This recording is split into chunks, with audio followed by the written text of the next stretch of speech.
Hello hello hello, आप सभी बच्चों को एमआर का बहुत बहुत नमस्कार। क्या हाल चाल। तो आज हम लोग मोशन इन स्ट्रेट लाइन का लास्ट लेक्चर पढ़ने वाले, लेक्चर नंबर 4। अभी तक हमने बहुत ही डिटेल में पढ़ा है बेटा। डिस्टेंस डिस्प्लेसमेंट के आपको 25 सवाल करा दिए, स्पीड वेलोसिटी के मैंने जेई मिन के इतने सवाल करा दिए, एक्सेलरेशन के सवाल कर लिए, कंसेप्चुअल और न्यूमेरिकल दोनों। उसके बाद मोशन या वेरिएबल एक्सेलरेशन, इंटीग्रेशन, डिफरेंशिएशन के सवाल किए। उसके बाद हमने क्वेश्चंस किए मोशन विद कांस्टेंट एक्सेलरेशन के, और उसी से रिलेट करके हमने मोशन अंडर ग्रेविटी पढ़ लिया। आज मोशन अंडर ग्रेविटी के कुछ जगलर प्रॉब्लम, टॉप वाले प्रॉब्लम हमने कल ही सॉल्व कर लिया था। किसी हाइट से थ्रो करते, नीट में सवाल पूछा है 24-25 में, हाइट से थ्रो करने वाले वो केस देखेंगे। एयर फ्रिक्शन के साथ मोशन अंडर ग्रेविटी देखेंगे। उसके बाद हम जाएंगे ग्राफ पे। अच्छा, बैलून प्रॉब्लम, ऊपर हवा में उड़ते हुए बैलून सब्जेक्ट को ड्रॉप कर देंगे, ये वाले केस देखेंगे। और उसके बाद हम जाएंगे ग्राफ पे, और उसके बाद relative motion in 1D। 1D का रिलेटिव मोशन हम यहां पढ़ेंगे, 2D का नहीं। ट्रेन कब कितने टाइम में क्रॉस कर लेगा, ट्रेन कितने टाइम में ओवरटेक कर लेगा, ये सारे केसेस हम देखेंगे। रिवरमैन प्रॉब्लम 2D मोशन हम बाद में देखेंगे, मतलब वो तो मोशन इन अ प्लेन में आएगा ना, वो वहां पे आएगा। ठीक है, तो चलिए शुरू करते हैं। वैसे ये सेक्शन थोड़ा 1D ना, इसमें बेसिक पढ़ना होता है, थ्योरेटिकल, न्यूमेरिकल, ये सारी चीजें एनालिसिस करनी होती है। ठीक 1D में चीजों को आप समझ ले तो 2D आपके लिए इजी हो जाता है। इवन आपको जितना मजा आया है 1D में, उसके आधे मेहनत में डबल मजा आएगा 2D में, और ये मेरा प्रॉमिस है, डबल। उसमें आधा दिमाग लगाना पड़ेगा अगर यहां पे आपने चीजें अच्छा समझ लिया है तो, और आपको मजा डबल आ जाए। आसान होंगी वहां पे चीजें, चाहे वो प्रोजेक्टाइल हो या रिलेटिव मोशन हो या रिवर मैन हो, रेन मैन हो, कुछ भी हो, आपको मजा आए। ठीक है, तो चलिए शुरू करते हैं काइनेमेटिक्स का लेक्चर नंबर 4। आज का जो हमारा गोल है वो है PhD on motion under gravity, graph and relative motion in 1D। 1D का रिलेटिव मोशन क्लियर। तो चलिए शुरू करते हैं। हमने ये सवाल दिया था आपको, एक ऑब्जेक्ट को 60 मीटर पर सेकंड से ऊपर फेंका है, तो सब कुछ बताइए साहब। इसमें दुनिया भर की चीजें हैं, सब कुछ बताना है हमने। ठीक है, क्या बताना है? तो सबसे पहले देखो, एक ऑब्जेक्ट को मैंने 60 मीटर पर सेकंड से फेंका है। सबसे पहले सिंप्लिसिटी के लिए जहां से फेंका वहीं पे ओरिजिन माने, ऊपर वाले डायरेक्शन को अगर हम पॉजिटिव मान लेते हैं तो बाय डिफॉल्ट नीचे वाला डायरेक्शन हमारा नेगेटिव हो जाएगा। ऊपर प्रोजेक्ट किया तो velocity positive, and acceleration due to gravity को आप जी नहीं बोलेंगे, माइनस जी बोलेंगे, -10 मीटर पर सेकंड स्क्वायर। वहीं पे अगर रेफरेंस तुम डायरेक्शन का निगेटिव नीचे पॉजिटिव लेते तो नीचे पॉजिटिव होता तो जी पॉजिटिव और यू निगेटिव हो जाता। पॉजिटिव है ना सर, जब ये ऊपर जाएगा जाएगा जाएगा जाएगा कहीं रुकेगा, फिर जब नीचे आएगा सर तब तब होगा। नीचे गिर रहा है तो वेलोसिटी पॉजिटिव और एक्सेलरेशन भी, सॉरी, वेलोसिटी नीचे की तरफ निगेटिव, एक्सेलरेशन भी निगेटिव, इसलिए इसका सेम डायरेक्शन में होगा नीचे आते समय वेलोसिटी और acceleration. Velocity acceleration same direction में होगा, स्पीड बढ़ेगा। वेलोसिटी ऊपर, एक्सेलरेशन नीचे, स्पीड घटेगा। तो आप, ये सिंपल सी बात है, जब ऑब्जेक्ट ऊपर जा रहा है तो आप बहुत अच्छे से जानते हो कि सर लगातार इसका स्पीड घट रहा है। जब ऑब्जेक्ट नीचे आ रहा है तो आप जानते हो कि लगातार इसका स्पीड बढ़ रहा है। बहुत आसान सी बात है। हाँ सर, ठीक है। अब मैंने 60 मीटर पर सेकंड से फेंका है, बताओ कितने देर में रुकेगा? Sir T is equal to u by g, ऊपर जाने का टाइम, अपवर्ड जर्नी का time, U by g. U है 60 बटा जी की वैल्यू 10 बराबर 6 सेकंड में पार्टिकल मैक्सिमम हाइट पे होगा। तो बताओ, अपवर्ड जर्नी का टाइम 6 सेकंड, 6 सेकंड ऊपर, 6 सेकंड नीचे, तो total time of flight 12 second. कोई फॉर्मूला यूज किया? नहीं सर। 60 मीटर पर सेकंड से फेंका है, हर एक सेकंड में 10-10 कम करते जाओ, तो 60 कम करने में 6 सेकंड लगेगा। तो मजा अगलू मास्टर, यस। अब मान लो टाइम 0 पे मैंने फेंका था, पार्टिकल यहां था, 1 सेकंड पर पार्टिकल यहां है, 2 सेकंड पर पार्टिकल यहां है, 3 सेकंड पर यहां है, 4 सेकंड पर यहां है, 5 सेकंड पर यहां है, और 6 सेकंड पर है। 7वां सेकंड पे यहां होगा, 8वां सेकंड पर यहां होगा, 9वां सेकंड पर यहां होगा, 10वां सेकंड पर यहां होगा, 11वें सेकंड पर यहां होगा, 12 सेकंड पर यहां होगा। हाँ या ना? अब मुझे बताओ, अगर एक ऑब्जेक्ट को मैं ड्रॉप करता हूं, ठीक है, ड्रॉप करता हूं यहां से, U0 है, U0 से अगर एक ऑब्जेक्ट को ड्रॉप करता हूं तो नीचे कितने देर में वो गिरा? सर इसको भी तो ड्रॉप जैसा मान सकते हैं। हाँ, तो 6 सेकंड तो पहले ले चुका था, 12 सेकंड में नीचे लगा है 6 सेकंड मोर। तो 6 सेकंड में टकराते समय इसकी वेलोसिटी 60 मीटर पर सेकंड होनी चाहिए। हम जानते हैं जितने स्पीड से फेंकते हैं उतने स्पीड से टकराता है। वेलोसिटी सेम नहीं, वेलोसिटी देखोगे तो डायरेक्शन के साथ, velocity how fast and where, direction ऊपर है, वेलोसिटी ऊपर, लेकिन यहां पर वेलोसिटी नीचे, लेकिन स्पीड क्या है? सेम है। Okay okay, come on guys, मजा आ गया। अब मुझे बताओ ये हाइट कितनी होगी? सर बहुत आसान है, इनिशियल वेलोसिटी 0, 6 सेकंड तक मोशन किया है, हाफ जी की वैल्यू 10 इंटू 6 का होल स्क्वायर, ये कट क्या गया 5 और 6 का होल स्क्वायर 36। वैसे भी हम जानते हैं कि पहले 1 सेकंड में सिर्फ 5 मीटर चला था, तो टोटल 6 सेकंड में 6 का होल स्क्वायर 36 इंटू 5 चलेगा, वही तो आ रहा है। 6 का स्क्वायर 36 इंटू 5, बताओ 36 इंटू 5 180, हाँ 180 मीटर। मतलब इसकी मैक्सिमम हाइट कितनी रही होगी 180 मीटर। और तुम इसको ना यू स्क्वायर बाई 2g से भी निकाल लो, ये फॉर्मूला होता है, पढ़ते हैं बच्चे, लेकिन हम जानते हैं, जानेंगे सब कुछ, लेकिन खेलेंगे अपने तरीके से। चलो अब बताओ स्पीड एट 3 सेकेंड क्या होगा। ऑब्वियस सी बात है, 50-60 से फेंका था तो यहां पे स्पीड होगी इसकी 50, यहां पे होगी 40, यहां पे होगी इसकी स्पीड 40 में से और कम कर दो 30 मीटर पर सेकेंड। तो बताओ स्पीड एट 3 सेकेंड क्या हो गया 30 मीटर पर सेकेंड। स्पीड एट 8 सेकेंड बताओ, 8 सेकेंड पे स्पीड होता है, 8 सेकेंड पर, 8 सेकेंड पे पार्टिकल यहां है, नीचे आते समय 6 के बाद 7वां 8वां, तो यहां पे स्पीड होगी 2 सेकेंड बाद नीचे गिरते समय 20 मीटर पर सेकेंड, 20 मीटर पर सेकेंड, और ये डाउनवर्ड जा रहा है। वेलोसिटी लिखनी होगी तो -20 भी लिख सकते हो। 10 सेकेंड 10 सेकेंड 10 सेकेंड यहां है पार्टिकल, तो ऊपर जाते समय दूसरे सेकंड पे और नीचे आते समय 10वें सेकंड पर सेम हाइट पे होगा। ये कैसे, अबे अभी कितना चला है ऊपर 2 और यहाँ पे नीचे गिरते समय 2, तो सेम होगा। ऊपर जाते समय 6 सेकंड में जितना चला है, नीचे आते समय 6 सेकंड में उतना ही तो चलेगा। तो यहाँ पे 40 नहीं होगी गाइस, तो कैसे होगी 40, क्योंकि यहाँ पे 40 होगी। क्यों होगी 40, 60 है तो 1 सेकंड बाद 50, 1 सेकंड बाद, और 50 से 10 कम 40, और वो ऐसे नहीं देखना है तो यहाँ बोलो कितना है सर, स्पीड 0, 1 सेकंड बाद 10, 2 सेकंड बाद 20, 3 सेकंड बाद 30, 10 सेकंड बाद 40। देख रहे हो कितना सिमेट्रिक, ऊपर से भी लाला वही जो नीचे से, ऊपर से भी लाला वही जो नीचे से। चलो अगर फील आया तो एक कमेंट कर दो सर, ऊपर से भी वही जो नीचे से, कोई फर्क नहीं है सर, ऊपर से भी वही जो नीचे से। 40 आ रहा है, 40 50 60 yes. Displacement in last second of motion. अब ये पूरा स्टेटमेंट पढ़ना, यहां पे बच्चे गलती कर देते हैं। ये पूछ क्या रहे, डिस्टेंस या डिस्प्लेसमेंट, ये पूछ रहा है डिस्प्लेसमेंट इन कंप्लीट जर्नी, नहीं, in last second of motion, last second of motion, motion का लास्ट सेकेंड। मोशन कहां से कहां तक हुआ है, ऊपर गया नीचे आया, तो मोशन का लास्ट सेकेंड तो ये होगा ना, मोशन यहां से शुरू होकर 12 सेकेंड तक हुआ है, टोटल मोशन 12 सेकेंड है, तो लास्टवां सेकेंड कौन होगा 12 सेकेंड। ये पूछा है तुमसे, सर ये कितना होगा गुरुजी, ये कैसे निकालेंगे, सिंपल है, गैलीलियो रेशियो, ये x, तो ये सिर्फ 3x, ये सिर्फ आपका 5x, ये आपका 7x, ये 9x, ये 11x, 11x 11x मतलब 55 मीटर, या तुमको जैसे मर्जी निकालना हो, ये 55 मीटर ही आएगा। Displacement in last second of motion, बिल्कुल सही है, बिल्कुल सही। और रुक जा जाने जाना, पहला 1 सेकंड में 15, दूसरे सेकंड में 1 सेकंड में 5, दूसरे सेकंड में 15, तीसरे सेकंड में 25, फिर 35, फिर 45 और फिर 55, सबको जोड़, 15 5 20, 20 और 25, 20 20 40 45, 45 और 35, 45 और 35 50 और 30 80, 80 और 45, 80 और 40 120, 125, 125 और 55, 125 और 55, 5 5 10 जीरो हासिल, 1 5 2 7 1 8, 1 मिनट, 5 5 10, ठीक है, 5 और 2 7 1 8, 180, क्या है 100, अरे 180 तो है, 180 तो है, 180 तो होता है, 30 बचे 150, 36 को 5 से मल्टीप्लाई किया है, हाँ ठीक है 180, देखो 180 आ गया। तूने देखा भी क्या हुआ, मुझे नहीं पता, मैं खेल रहा हूं बस। ऐसा अच्छा तुमको ये लग रहा है कि मैं ये 55 रट के आया हूं, बता क्या मैं 55 रट के आया हूं, मैं जोड़ते जोड़ते थोड़ा डर भी रहा था, 180 आ गया, फिर मैंने देखा हाँ 180 तो है, तो मैं कुछ भी रटा हुआ नहीं है मेरा। बताओ तुमको एकदम विजुअलाइज हो रहा है चीजें, बताओ, नो रट्टा गर्दा विजुअलाइजेशन, ये कमेंट कर दो, नो रट्टा गर्दा, रट्टा क्रॉस गर्दा विजुअलाइजेशन। देखो displacement in last second of upward motion, अब इन दोनों में फर्क बताओ। ये डिस्प्लेसमेंट इन मोशन पूरे जर्नी 12 सेकंड का है, उसके लास्ट सेकंड में डिस्प्लेसमेंट होता है, मतलब 12वें सेकंड में।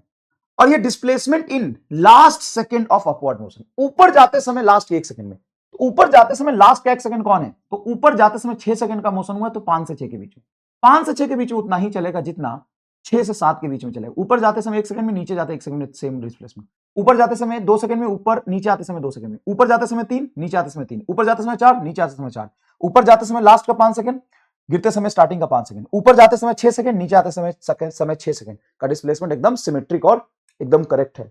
ओके, तो ये 5 मीटर हो जाएगा। हाँ तो सर अगर मैं 60 मीटर पर सेकंड फेंकता हूं तो अपवर्ड जर्नी के लास्ट के 1 सेकंड में कितना चलेगा 5 मीटर। और सर अगर 40 से फेंका तो भी जर्नी के लास्ट के 1 सेकंड में 5 मीटर। अगर सर 30 से फेंका तो भी जर्नी के अपवर्ड जर्नी के लास्ट 1 सेकंड में 5 मीटर। क्यों, रुकने से पहले रुकने से जस्ट पहले 1 सेकंड में कितना चलता है? 5 मीटर। तो ये नहीं समझ में आया, एक काम करो, वेरीफाई कर लेना। एक ऑब्जेक्ट को मैं 30 मीटर पर सेकंड से फेंकता हूं, एक ऑब्जेक्ट को मैं 40 मीटर पर सेकंड से फेंकता हूं, एक ऑब्जेक्ट को मैं 50 मीटर पर सेकंड से फेंकता हूं। इन तीनों ही केस में अपवर्ड जर्नी के लास्ट 1 सेकंड में डिस्प्लेसमेंट निकालो। Displacement in last second of upward journey. मैं टोटल जर्नी का लास्ट 1 सेकंड नहीं पूछ रहा हूं, last 1 second of upward journey. ऊपर जाते समय लास्ट के 1 सेकंड में कितना चलेगा? 5 मीटर इन ऑल। और ये समझाने में भाई 15 मिनट निकल जाता है बच्चे को, क्लास में 10 मिनट निकल जाता है समझाने में। तुम समझ जाओगे कैसे? देखो 30 से फेंका है तो अपवर्ड जर्नी का लास्ट सेकंड क्या तीसरा सेकंड होगा, अपवर्ड जर्नी का लास्ट सेकंड क्या चौथा सेकंड होगा। टोटल टाइम ऑफ फ्लाइट निकाल रहा हूं मैं, टोटल टाइम ऑफ फ्लाइट यहां पे अपवर्ड जर्नी का कितना है? 5 सेकंड अपवर्ड जर्नी का। तो इसके तीसरे सेकंड में डिस्प्लेसमेंट निकालो एस एन लगा के, इसके चौथा सेकंड लास्ट होगा, इसका 5वां सेकंड लास्ट होगा, सब में 5 मीटर आएगा। सॉल्व करके देखना और जो सुकून और स्माइल तेरे चेहरे पर आए उसको कमेंट में बताना। सभी लोग ये काम करेंगे। देखो 50 से फेंका तो अपवर्ड जर्नी कितने देर तक होगी? सर 5 सेकंड तक होगी। लास्ट का 1 सेकंड 4 से 5 सेकंड के बीच में कितना चलेगा निकालो। ऊपर जाएगा 4 सेकंड तक जाएगा, 3 से 4 के बीच में कितना चलेगा। ऊपर फेंका 3 सेकंड तक जाएगा, 2 से 3 के बीच में कितना चलेगा, ये निकालो। वेरीफाई करना इससे और फिर समझने की कोशिश करना आखिर क्यों हुआ। ठीक है। Average speed in 8 second. अब हमें एवरेज स्पीड पूछना है। 90% 99% बच्चे इसको गलत करते हैं। एवरेज स्पीड मतलब टोटल डिस्टेंस कितने देर में? 8 सेकंड में। टोटल जर्नी में नहीं, टोटल 8 सेकंड में। अब ध्यान से देखो, यहां से पार्टिकल को फेंका, हाँ गया गया गया गया गया 6 पर रुक गया और 8 तक यहां आया है। तो ऊपर कितना चला सर? 180। और 6 पे रुकने के बाद नीचे 2 सेकंड में कितना चलता है? टोटल देखोगे तो 5 और 15, पहले 1 सेकंड में 5 और दूसरे सेकंड में 15, मतलब टोटल 20। इसका 4 गुना चलता है टोटल 2 सेकंड में, मतलब 20 मीटर चलेगा। तो ये 180 और ये 20 हो गया। 180 प्लस 20 बटा 8 मीटर पर सेकंड, मतलब 200 बटा 8, खत्म। 200 बटा 8 तो 25 हो जाएगा। हाँ 25 मीटर पर सेकंड एवरेज स्पीड है। Total distance by total time, total distance by total time. बताइए मजा आ रहा है एकदम? हाँ सर। अच्छा बोलो, एवरेज वेलोसिटी इन 8 सेकंड। 8 सेकंड का एवरेज वेलोसिटी निकालो। एवरेज वेलोसिटी के लिए टोटल डिस्प्लेसमेंट देखेंगे। हाँ पार्टिकल को हमने फेंका, गया गया गया गया गया गया, यहां रुका और फिर यहां पहुंचा है। तो डिस्प्लेसमेंट के लिए देखोगे फाइनल पोजीशन कितना होगा। तो टोटल था 180 देखो, और 180 में से 20 नीचे चला गया तो 160। डिस्प्लेसमेंट के लिए 180 में से 20 नीचे चला गया तो 160 बटा 8 आ जाएगा। तो ये आ गया तेरा 20 मीटर पर second. How beautiful is this. Average velocity in 10 second. 10 second में एवरेज वेलोसिटी। एवरेज वेलोसिटी के लिए डिस्प्लेसमेंट देखते हैं। अब 10वें सेकंड में पार्टिकल कहां है? यहां है। तो नीचे गिरते समय कितना हो गया? 4 सेकंड। 4 सेकंड ना, देखो 5 पर यहां पे, 6 पर यहां पे था, 7वां सेकंड, 8वां सेकंड, 9वां सेकंड, 10 सेकंड। 10 सेकंड में पार्टिकल टोटल कितना, अच्छा नीचे जाते में 4 सेकंड में कितना चल लेता है पार्टिकल? तो 4 सेकंड में चलता है 4 का होल स्क्वायर, तो 16 50 80। ऊपर गया था 180 और नीचे गिर गया 80। 180 माइनस 80, पर ये नहीं आया। हो सकता है नहीं आया होगा, कोई आपकी गलती नहीं है। 100 बटा 10, 10 मीटर पर सेकंड। हो सकता है नहीं आया होगा, कोई दिक्कत नहीं। पहले देखो टाइम कहां तक है सर? 10 सेकंड। 10 सेकंड में क्या जर्नी में यू टर्न आया है? हाँ सर आया है। कहां पे आया है? 6 सेकंड में। तो 6 सेकंड का हाइट निकाल लो सर, वो तो मैक्सिमम हाइट है। कितना है सर? 180। उसके बाद 6 सेकंड खत्म हो गया, बचा हुआ 4 सेकंड। 4 सेकंड में पार्टिकल नीचे कितना चलता है? हाफ टी स्क्वायर से निकालो। बोले सर हाँ, आंसर आ गया। अब देखो डिस्टेंस इन 8 सेकंड। 8th में 8 सेकंड नहीं है, ये 8वां सेकंड है। 8वां सेकंड मतलब 7 सेकंड से लेकर के 8 सेकंड के बीच में। याद करो बायो स्टार, याद करो बायो स्टार। ये 1 सेकंड का इंटरवल है 8वां। अब 8वां सेकंड कहां है? 7 से 8 के बीच में। 8वां सेकंड ये रहा 7 से 8 के बीच में। इसमें क्या चला है? 15 मीटर, खत्म। अब देखो हाइट एट 9 सेकंड, मतलब 9 में से एट 9, हाइट पूछा एट 9th, एट 9 मतलब 9 सेकंड पे, एट 9 होगा ये। एट बोला ना, इन नहीं बोला ना, इंटरवल नहीं है। एट मतलब किसी टाइम पर, इन मतलब इंटरवल। इन मतलब 1 सेकंड में, 8 से 7 से 8 के बीच में। 8वां सेकंड कब होता है? 7 के बाद। और ये हाइट एट 9 सेकंड, गलत लिखा है मैंने, खुद गलत लिख दिया है। एट 9, एट मतलब 9वें सेकंड पर। तो 9वां सेकंड कहां है तेरा? यहां पर। अब यहां पे हाइट कितनी होगी? जितनी ऊपर जाते समय 3 सेकंड में होगी, तो ऊपर जाते समय 3 सेकंड का डिस्प्लेसमेंट निकाल लो। एक तरीका ये है, इसी से निकाल देता हूं पहले। अच्छा मैं डायरेक्ट लिख दूं देख के। 135 मीटर। 135 मीटर। 135 मीटर है ना 125 मीटर 125 मीटर 9 सेकंड में हाइट होगी 125 मीटर। 45 जोड़ेंगे तो 125 में 45 हो दो, 125 में 45 जोड़ोगे 45 से 30 40 70 नहीं 135 ही तो आएगा। सर आप कंफ्यूज हो गए। नहीं मैं कंफ्यूज नहीं हुआ बेटा, मैं जोड़ घटाव में कंफ्यूज हुआ, कंसेप्ट में नहीं। हाँ तुम कह सकते हो कि मैं यहाँ पे थोड़ा कंफ्यूज हुआ, रुका 2 बार सॉल्व किया, तो मैं यहाँ पे किसी सवाल में कंफ्यूज नहीं हुआ, मैं कंफ्यूज हुआ जोड़ घटाव में। कंसेप्ट तो मुझे दिख रहा है, कंसेप्ट मैं बताऊं क्या है। 9वां सेकंड, 9वां सेकंड मतलब अच्छा 9वां सेकंड तो यहाँ होगा ना, यहाँ पे है। अब यहाँ का मतलब है तुम्हारा हो गया 45, तो मैं 180 में से 45 घटा रहा हूं। 180 में से 45 घटाऊंगा तो कितना होगा बताओ। 180 में से 45 घटाऊंगा तो 10, एक हासिल ले लो, 10 में से 5 जाएगा 5, यहां बच गया 7, 7 में से 4 जाएगा तो 3, 135 आएगा 135 में। तो कंसेप्ट में कंफ्यूज नहीं हुआ गुरु, हटाने में कंफ्यूज हुआ और सही लिख लिया था पहले मैंने।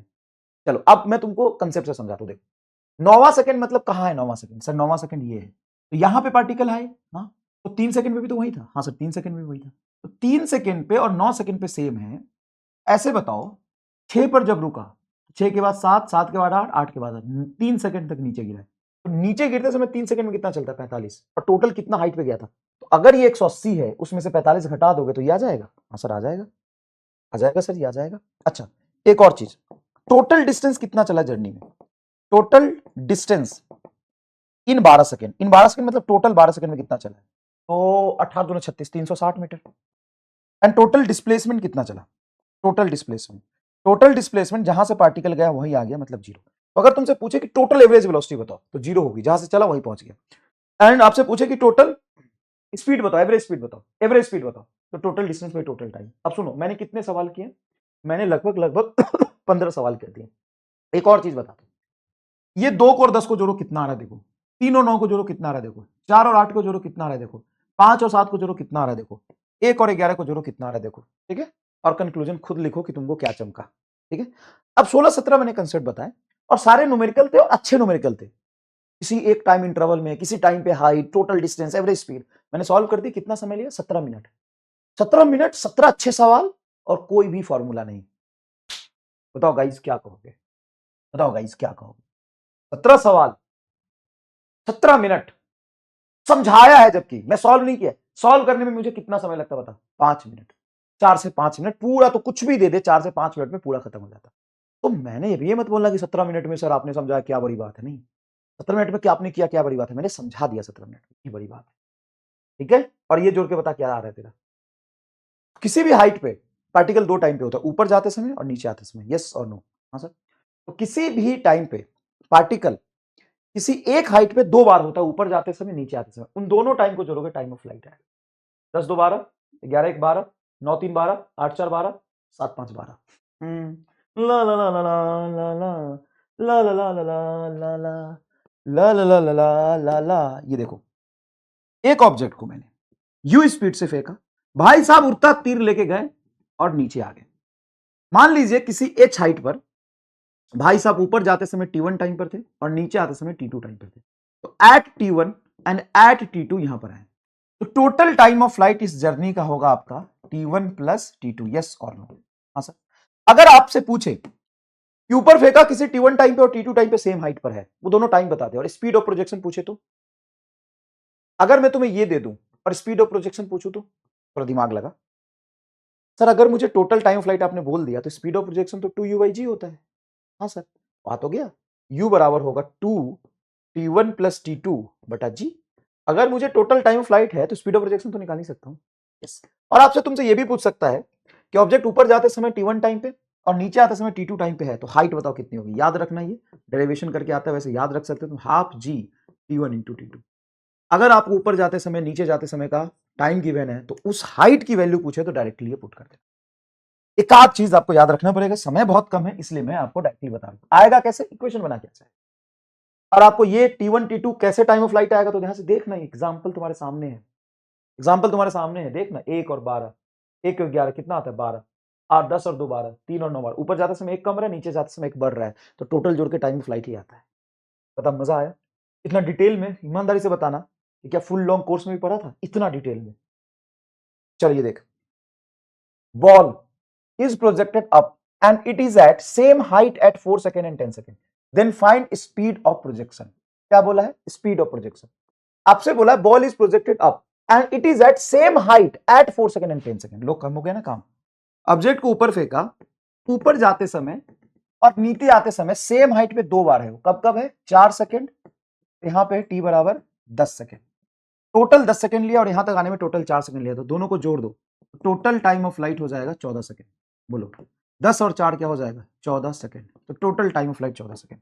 अब यहाँ पे 14 सेकंड टोटल टाइम फ्लाइट, तो ऊपर जाने का टाइम 7 सेकंड, मतलब स्पीड ऑफ प्रोजेक्शन 70। और वैसे भी निकाल सकते हो, टाइम ऑफ फ्लाइट को हम लिखते हैं 14 बराबर 2u/g।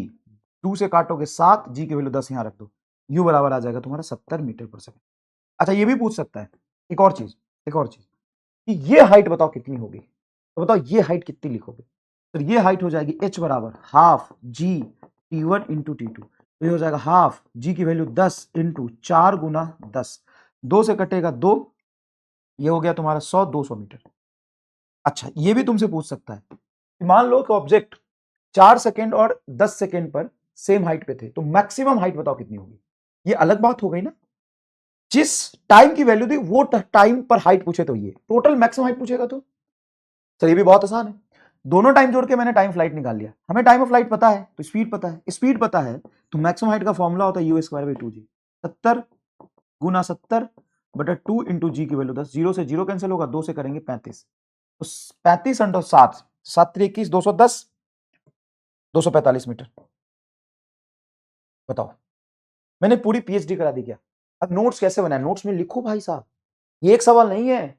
मैं अभी तक तुमको मोशन अंडर ग्रेविटी के 20 सवाल करा दिया, पीछे कराया 17 सवाल। ये देखो हमको सवाल में तो यही दिया हुआ है ना कि 2 टाइम ये है, हाँ तो हमने टाइम ऑफ फ्लाइट निकाल लिया, हमने टाइम ऑफ फ्लाइट निकाल लिया, हमने स्पीड ऑफ प्रोजेक्शन निकाल लिया, हमने जो हाइट हमको 4 सेकंड 10 सेकंड दिया है, सॉरी जो टाइम हमें 4 सेकंड 10 सेकंड दिया, उसी टाइम पर हाइट कितनी होगी वो निकाल दिया, और मैक्सिमम हाइट निकाल दिया 245। बोलिए गाइस, ठीक है। अब अगर तुमको इस फॉर्मूले से नफरत है, ठीक है, नफरत है, सर ये हमको नहीं समझ में आया, आपने ये रटाया है, ठीक है, तो मैं ये वाली चीज बिना इस फॉर्मूले के आपको विजुअलाइज करा देता हूं, ठीक है, बिना फॉर्मूले के विजुअलाइज करा देता हूं कि टोटल हाइट तो 245 तुमको समझ में आ ही गया, u²/2g से, अगर u आ गया तो यह आ जाएगा। यह हाइट बिना फॉर्मूले के निकाल देता हूं, पर वो कर दो सर आपको मान जाएंगे। एक कर तो मैं सब दूंगा, समय की थोड़ा सा लिमिट होती है इसलिए मैं घबरा जाता हूं, नहीं तो जितने कम समय में जितना डिटेल में तुमको पढ़ा दिया है, सवाल ही गिन ले अभी तक आज के क्लास के बाद motion in a straight line में मैंने कितने करा दिए, क्लास में मैंने सॉल्व कितने कर दिए, ठीक है ना। इसको 10 सवाल काउंट करना क्योंकि एक्चुअल में 10 सवाल है, ये 10 मोशन अंडर ग्रेविटी के सवाल है, ठीक है। यहाँ पे 4 सवाल काउंट करना। अब ये हाइट में तुमको डायरेक्ट बताता हूँ बिना किसी कैलकुलेशन के। एक बात बता, यहाँ पे पार्टिकल कब है सर? 4 सेकंड पर। यहाँ पर कब है? 10 सेकंड पर। मतलब यहां से यहां तक जाने में कितना टाइम लगा होगा पार्टिकल? तो 4 से 10 तक 6 सेकंड लगा होगा सर इस पूरी जर्नी का। देखो ना, 4 सेकंड पर यहाँ पे है, तो 5 पर यहाँ होगा, 6 पर यहाँ होगा, 7 पर कहीं यहाँ होगा, 8 पर यहाँ होगा, 9 पे यहाँ होगा, तभी तो 10 में यहाँ पहुंचा, क्योंकि मोशन सिमेट्रिक है। तो सिमेट्रिक सिर्फ यहाँ और यहाँ से नहीं, तुम यहाँ और यहाँ से भी ले सकते थे। अच्छा ठीक है सर, फिर एक बात आओ, 7 सेकंड पर रुका, हाँ, और यहाँ तक कितने देर तक चला नीचे? सर 7 से 8 1 second, 2 second, 3 second, 3 second, 3 second में हाफ GT स्क्वायर करो 45 आता है, हाँ। h मैक्स u²/2g से तुमने कितना निकाला था? तो ये निकाला था हमने 245 में से 45 घटा दो कितना आएगा? 200। बता, नहीं समझ में आया? एक बार और समझ, मैंने क्या बोला? अगर पार्टिकल इसी टाइम पर यहां है, 4 सेकंड हो रहा है, 4 के बाद होगा 5 6 7 8 9 10, 10 सेकंड पर यहां पहुंचा, टोटल टाइम है 6 सेकंड, 3 सेकंड ऊपर जाने का, 3 सेकंड नीचे गिरने का। अगर पार्टिकल रेस्ट से 3 सेकंड में कितना चलता है वो तो हाफ GT स्क्वायर से निकाल लोगे, हाँ सर वो तो 45 आएगा। मैक्सिमम हाइट u²/2g से 245 है, में से 45 घटा तो ये आ गया 200। बता क्या देखा तूने? पढ़ी है ये चीजें भी? पढ़ते नहीं क्योंकि टफ है। और बता मेरे लिए क्या है, बताइए फटाफट फटाफट कमेंट करिए, इस पर तो एक कमेंट बनता है। स्लाइड नंबर 6 पर क्या कहना चाहेगी जनता? स्लाइड नंबर 6 पर क्या कहना चाहेगी जनता? अब देखिए यहाँ पर सवाल देखिएगा, ball is projected up and it is at the same height at 3 second and 5 second, then find speed and projection. अब ऐसे ही सॉल्व करो डायरेक्ट। सबसे पहले टाइम ऑफ फ्लाइट होता, सीधा सीधा सॉल्व करोगे, टाइम फ्लाइट होता तो 5 और 3 8 सेकंड टाइम फ्लाइट होगा, 8 सेकंड टाइम फ्लाइट होगा, यस और नो? ऊपर जाने का टाइम क्या होगा सर? 4 सेकंड। मतलब साफ है कि इसको हमने कितने से फेंका होगा, मतलब स्पीड ऑफ प्रोजेक्शन क्या होगी sir? Speed of projection 40 metre पर सेकंड होगी, तभी तो 4 सेकंड में रुकेगा। तो हाइट कितनी होगी? 4 सेकंड गया, 4 सेकंड आया, 4 सेकंड में 80 मीटर चलता है, हाइट 80 मीटर होगा। वो हाइट कितना होगा? अब वो हाइट बिना फॉर्मूले के देख के मैं करूंगा तेरे सामने। अभी देख, 3 सेकंड और 5 सेकंड पे सेम हाइट, 3 के बाद 4 के बाद 5, 1 सेकंड तक ऊपर गया, तीसरे सेकंड से 1 सेकंड ऊपर गया, 1 सेकंड नीचे, 1 सेकंड में चलता है ऑब्जेक्ट 5 मीटर। तो उसी पर टोटल हाइट तुमने निकाल दिया 80, 80 में से 5 घटाओ 75, 75 आंसर आएगा, निकाल 75 मीटर आंसर आएगा, निकाल। अब ये स्टैंडर्ड फॉर्मूला किताबों में इसको रटाते हैं, हाफ जी इंटू T1 T2। चल भाई, हाफ जी की वैल्यू 10। अब मैं घबरा भी रहा हूँ निकालते समय, अगर नहीं मैच किया तो बेइज्जती हो जाएगी, कसम से बोल रहा हूँ, कसम से बोल रहा हूँ, मैं घबरा रहा हूँ निकालते हुए। 2 से इसको मैं काटूंगा 5, 5 दिए 15, 25 75। चीते की चाल, बाज की नजर और एमआर के कंटेंट पे कभी शक नहीं करते क्या बेटा? बता दे, बाज की नजर, चीते की चाल और एमआर के कंटेंट पे कभी शक नहीं करते। बता, मतलब खुशी हो रहा है मुझे यार, तुमको खुशी हो रहा है कि नहीं? चलो, तो ऐसी पूरी फिजिक्स हो जाए तो क्या ही मजा ही आ जाए सर जी। यस, चलिए यहाँ देखिए सर, पूरी फिजिक्स ऐसे कोई पढ़ा दे मास्टर इतने कम टाइम में, इतना विजुअलाइजेशन के साथ, तो क्या गुरु दक्षिणा क्या दोगे ये बताओ, फिर डिसाइड करें। Ball is projected up and distance travel by it in third second and fourth, ये टोपा वाला टाइम है। थर्ड सेकंड मतलब 2 सेकंड से लेकर के 3 सेकंड के बीच। तीसरा सेकंड कब शुरू होता है? 2 के बाद। थर्ड ओवर कब होता है? थर्ड ओवर, तीसरा ओवर 2 के बाद। तो थर्ड टोपा वाला टाइम है। और 8 सेकंड मतलब 7 to 8 में सेम डिस्टेंस चला है। अब इस सवाल को पढ़ो पहले, सेम हाइट पर नहीं है और ये किसी एक टाइम की वैल्यू नहीं, एट नहीं, इन है। देखो सवाल क्या है, ball is projected up and distance travel by it in third and 8 second. Third and 8 second मतलब तीसरे सेकंड में और 8वें सेकंड में सेम डिस्टेंस ट्रेवल किया है। तो बताओ कितना स्पीड से फेंका होगा? अब तो भाई साहब ये सवाल का गूगल सॉल्यूशन देख लेना एक बार, मुझे नहीं पता, एक बार देखना। चलो मैं ही देखता हूँ इस सवाल का गूगल सॉल्यूशन, देखना क्या कहती है गूगल, क्या कहती है गूगल, जरा देखिए, देखिए। Ball is projected up and distance traveled by it in third second and 8th second are same, then find maximum height, time of flight and speed of projection। देखते क्या कहती है, कुछ तो कहेगी ना भाई, कुछ तो कहेगी ना। ओके ओके ओके, गूगल कह रही है भाई, गूगल ने बोल दिया है भाई बेटा। अब आप अगर देख पा रहे होंगे तो गूगल ने सॉल्यूशन दिया है कि सबसे पहले आप एस एन एथ लगा लीजिए, फिर स्टेप 1 में एस एन एथ का फॉर्मूला लगाइए तीसरे पर, क्योंकि ये थर्ड वाला तो एस एन एथ का फॉर्मूला होगा। फिर ये फिर सॉल्व फॉर इनिशियल स्पीड, फिर ये फिर ये फिर ये। लगभग लगभग बेटा ये तो यार थोड़ा समय ले लिया है, ज़्यादा ले लिया है, मतलब 8-10 लाइन में किया है। और एक यूट्यूब पे भी सॉल्यूशन जैसा कि मैं देख पा रहा हूँ वो भी है 6 मिनट का। ठीक है, तू कैसे करेगा? तू एक बार अटेम्प्ट कर, तू नहीं भी कर पाएगा ना कोई दिक्कत नहीं, तू अभी सीख रहा है, लेकिन तुम्हें ऐसा सिखा दूंगा ना कि तू इसको तो कच्चा चबा जाए। तीसरे सेकंड और 8वें सेकंड में सेम डिस्टेंस चला, ठीक है ओके। तो मैंने पार्टिकल को फेंका, गया गया गया गया, कहीं नीचे गिरा होगा। अब वो मोशन सिमेट्रिक ट्रेवल करता है दोनों। तीसरा सेकंड 2 से 3 के बीच में जितना डिस्टेंस चला उतना ही नीचे आते समय 7वें से 8वें के बीच में चला है। तो सेम डिस्टेंस होने के लिए क्या इसको सेम हाइट पे होना पड़ेगा? क्यों सर ये नहीं समझ में आया? ये देख, ऐसे समझ, देख ऊपर जाते समय लास्ट के 1 सेकंड में, नीचे आते समय लास्ट के 1 सेकंड में सेम चलता है। अब यहां पे डिस्टेंस सेम और यहां पे सेम, आमने सामने तो होगा, ऊपर जाते समय सिमेट्रिक और नीचे आते समय सिमेट्रिक। हाँ ये तो समझ में आ गया, ऐसा तो हम भी सोच लिए थे। तो ये टाइम तेरा 2 सेकंड और 8 सेकंड, मतलब टोटल टाइम ऑफ फ्लाइट होगा तेरा 10 सेकंड का, क्योंकि आमने सामने वाला टाइम जोड़ना है। स्पीड ऑफ प्रोजेक्शन हो गया तेरा 50 मीटर पर सेकंड का, क्योंकि टाइम ऑफ अपवर्ड जर्नी हो गया तेरा 5 सेकंड, और स्पीड ऑफ प्रोजेक्शन ये हो गया और ये हो गया, तो मैक्सिमम हाइट होगा 125 मीटर, क्योंकि 5 सेकंड में नीचे 125 मीटर गिरेगा। खत्म। ला ला ला ला ला ला ला ला ला ला ला ला ला, खत्म। और कहाँ है सॉल्यूशन? यही है जो उसने 8-12 लाइन में तीनों पार्ट को सॉल्व किया हुआ है, वो वाला सॉल्यूशन यही है।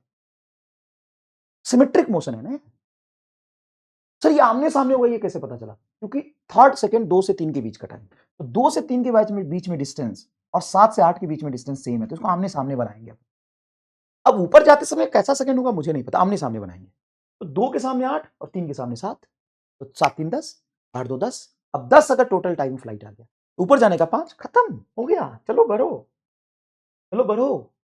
अब यहां देखो, if air friction is not involved, तो मैंने एक पार्टिकल को u से प्रोजेक्ट किया। प्रोजेक्टेड स्पीड आपका है बेटा u, गया गया गया गया गया गया यहां पहुंचा और टकराया v से। तो जब अगर एयर फ्रिक्शन ना हो, नो एयर फ्रिक्शन में, नो एयर फ्रिक्शन में आप ये कहते हो कि ऊपर फेंकने की स्पीड और टकराने की स्पीड सेम होती है, यस और नो? हाँ सर। अच्छा, अपवर्ड जर्नी का टाइम एंड डाउनवर्ड जर्नी का टाइम सेम होता है। अब दूसरे में अगर मैं एयर फ्रिक्शन कंसीडर करूं, एयर फ्रिक्शन की एक बात होती है कि वो हमेशा मोशन को रोकता है। ऊपर जाते समय नीचे लगेगा, जब पार्टिकल ऊपर जा रहा होगा तो एयर फ्रिक्शन नीचे लगेगा, और जब पार्टिकल नीचे आ रहा होगा तो एयर फ्रिक्शन ऊपर लगेगा। तो ये हमेशा डेसिपेटिव मतलब एनर्जी खराब कर रहा है। एयर फ्रिक्शन, फ्रिक्शन एनर्जी दे सकता है किसी को कि खा ले लेता है। फ्रिक्शन, फ्रिक्शन रगर हीट डेवलप होगा तो एनर्जी ले लेगा, तो कुछ एनर्जी कम हो जाएगी, यहाँ पे स्पीड कम, टकराने की स्पीड कम, खत्म विथ एयर फ्रिक्शन।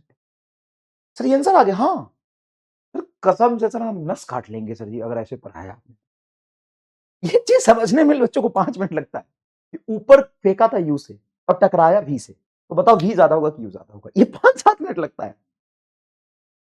और मैंने तुम्हें क्या लॉजिक दिया, एयर फ्रिक्शन क्या करेगा? एयर फ्रिक्शन वो होता है नॉन कंजर्वेटिव फोर्स।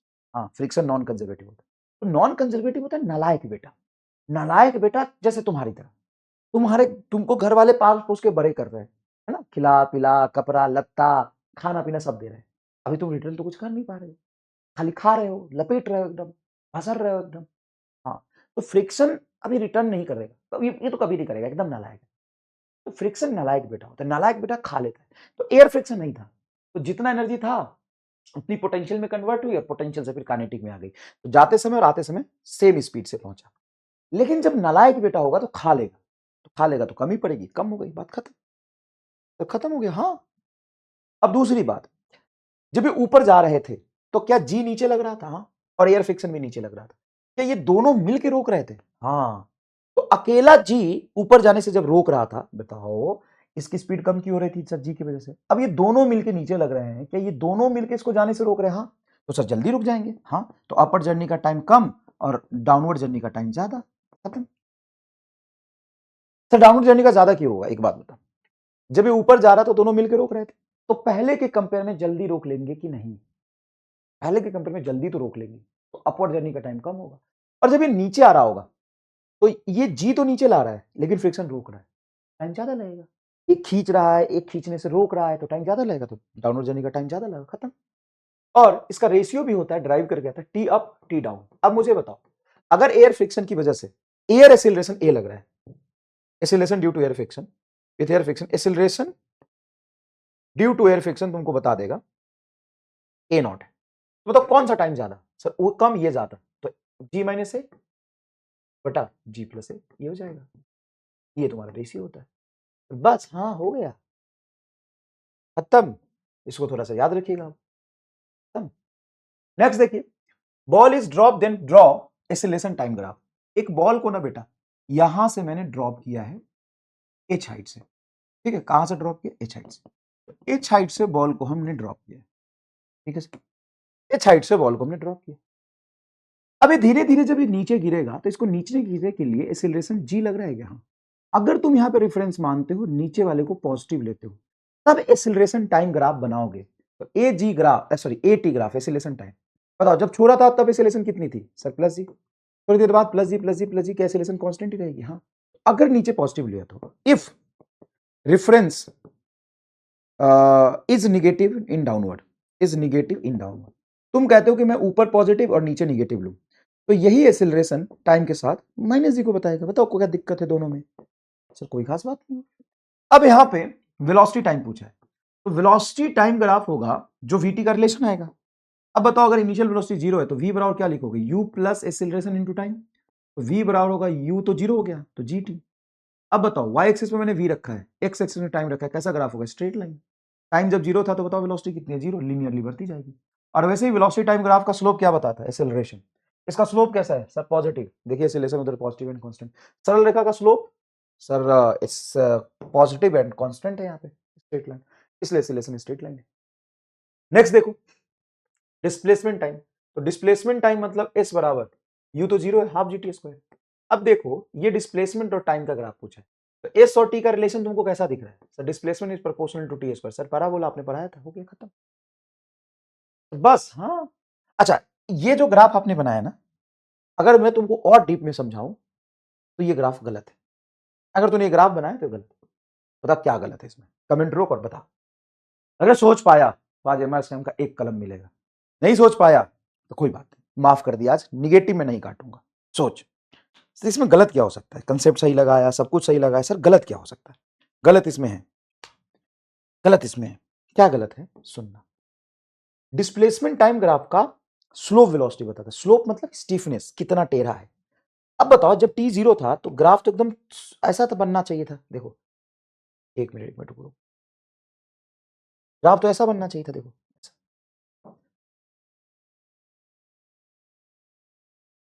अब इसका देखो यहां पर स्लोप जीरो तो मतलब वेलोसिटी जीरो। ये देखो ये चोच बन रहा है, ऐसे ऐसे ऐसे बन रहा है।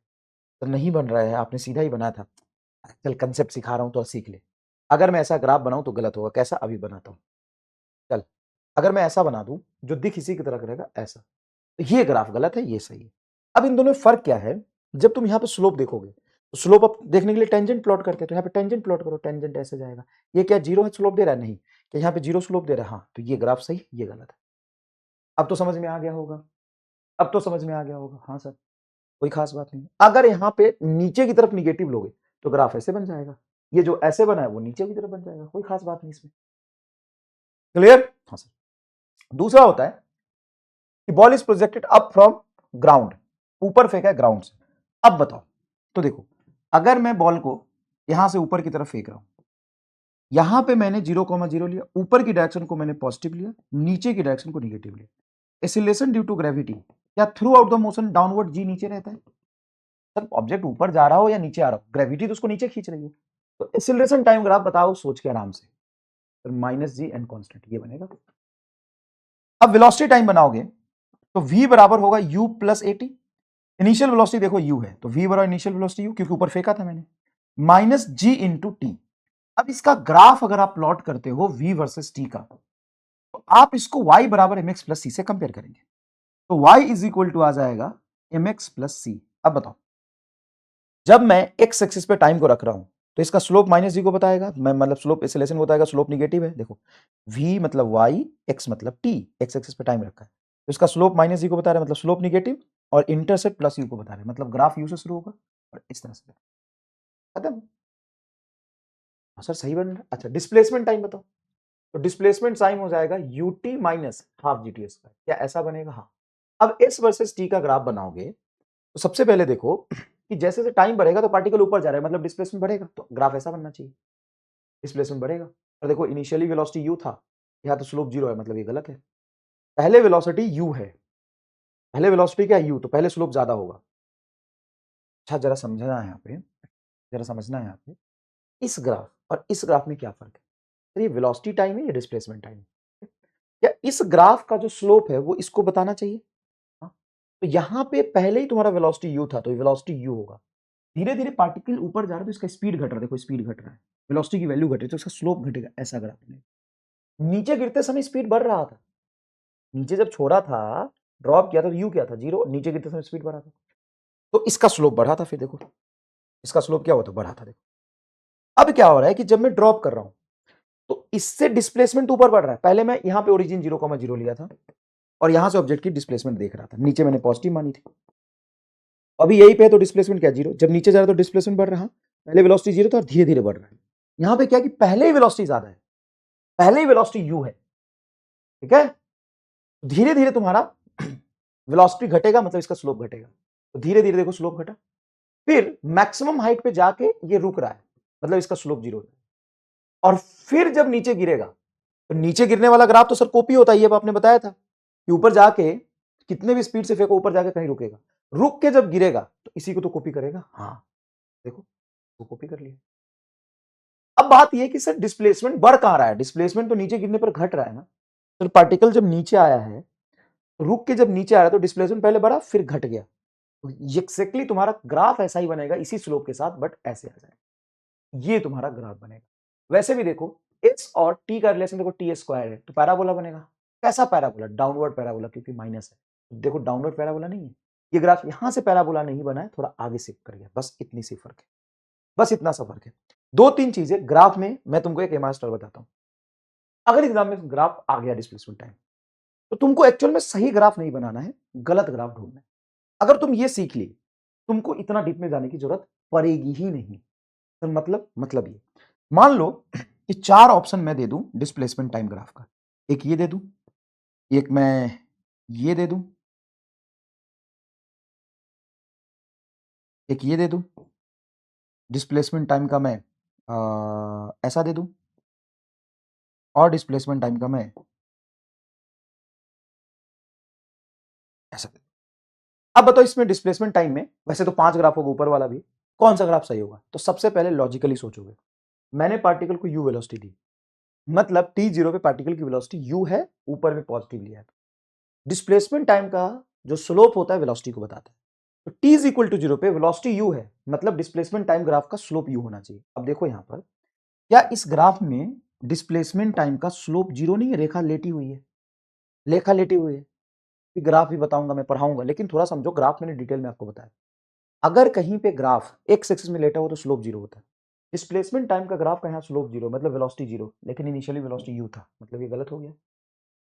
हाँ सर, फिर तो ये भी गलत हो गया। हाँ, और ये एक्चुअल में बने होंगे ऐसे ग्राफ। यहां पर देखो तो यहाँ पे तुम टेंजेंट खींचोगे तो वेलोसिटी निगेटिव में आ रही है देखो।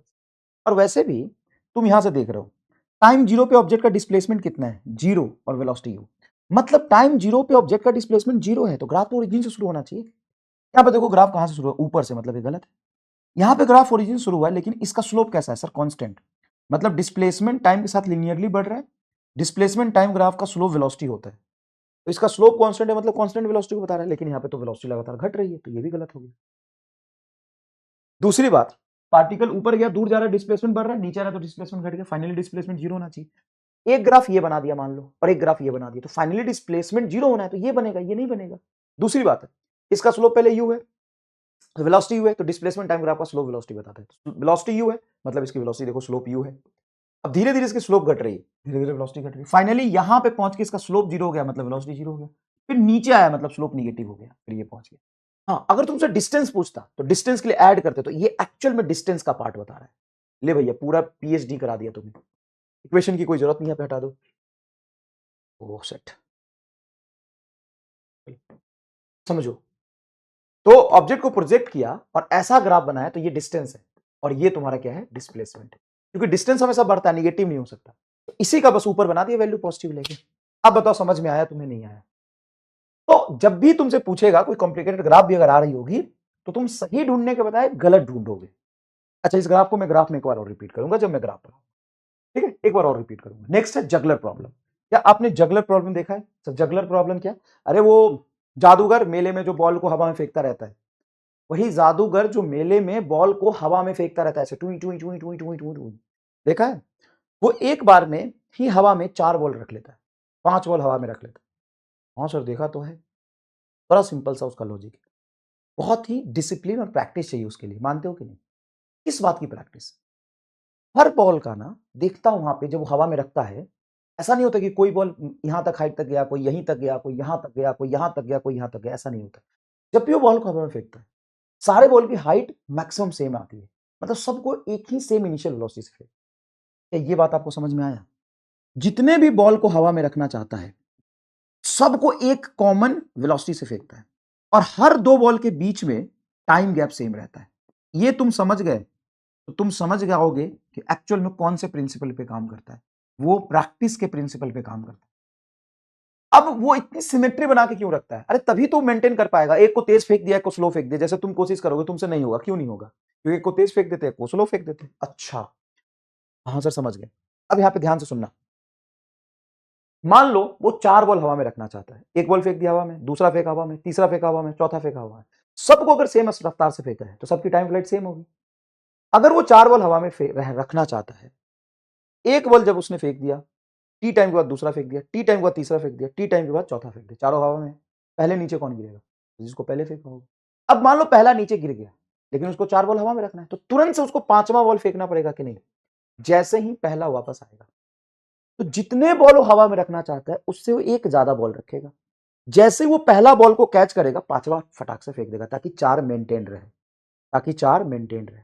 बताओ 5वां बॉल कब फेंकेगा? तो टाइम इंटरवल 4t के बाद।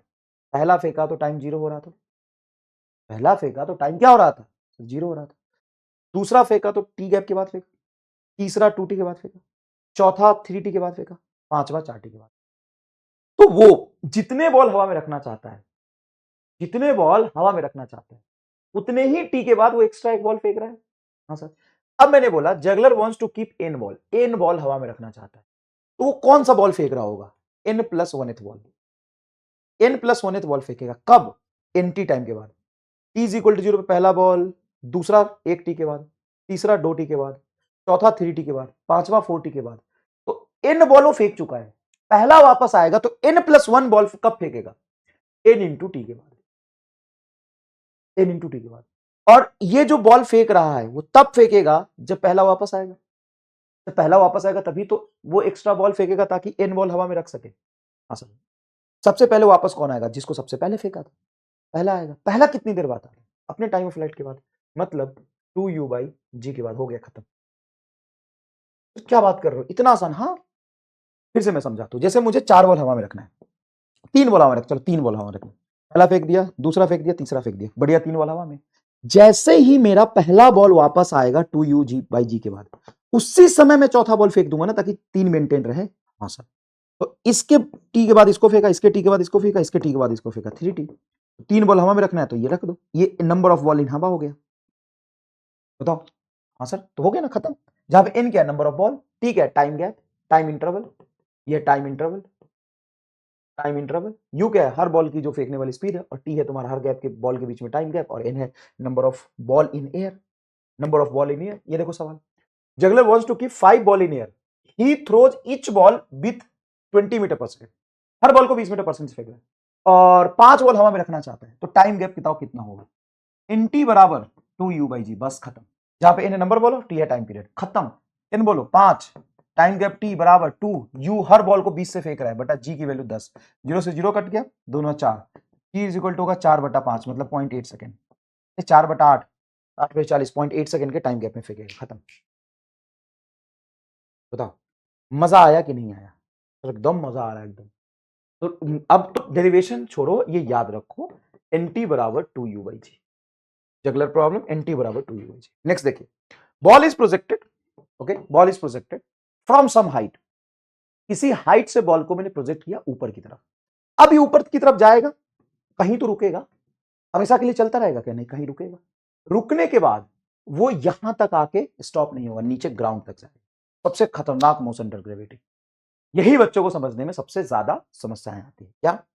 एक बॉल को हमने यू वेलोसिटी से यहां से फेंका, वो मैक्सिमम हाइट पे गया, फिर ग्राउंड तक आया, मतलब टावर से फेंका, और इसी पर बेस्ट बैलून प्रॉब्लम एंड फलाना ठिकाना आता है। हर सवाल का जवाब भाई साहब तुमको आज ऐसा सिखाऊंगा ना कि बैरून प्रॉब्लम तुमसे पानी पानी मांग देगा। क्या मांग देगा? पानी पानी मांग देगा। आप देखिए एक बात, अभी मैंने कोई वैल्यू नहीं ली, जनरलाइज देखता हूं। सबसे पहली बात, आपको रेफरेंस मानना पड़ेगा, और जहां से बॉल को फेंका है वहीं पे रेफरेंस मानना आपके लिए सबसे इजी होगा। 0,0 मान लीजिए, ऊपर की डायरेक्शन को निगेटिव और नीचे की डायरेक्शन को पॉजिटिव ले लीजिए। तो ऐसा क्यों किया आपने? क्योंकि पार्टिकल का इनिशियल पोजीशन क्या है सर? ये रहा जहां से फेंका है, और पार्टिकल पहुंचा कहां है सर? यहां पे फाइनल पोजीशन। फाइनल आगे नहीं होगा, फाइनल पोजीशन यहीं पे होगा, यहीं पे होगा। ये पार्टिकल ऐसे जाएगा, ऐसे गिरेगा, आगे थोड़ी नहीं जाएगा। आगे इसलिए दिखा रहा हूं कि मैं विजुअलाइज करा पाऊं।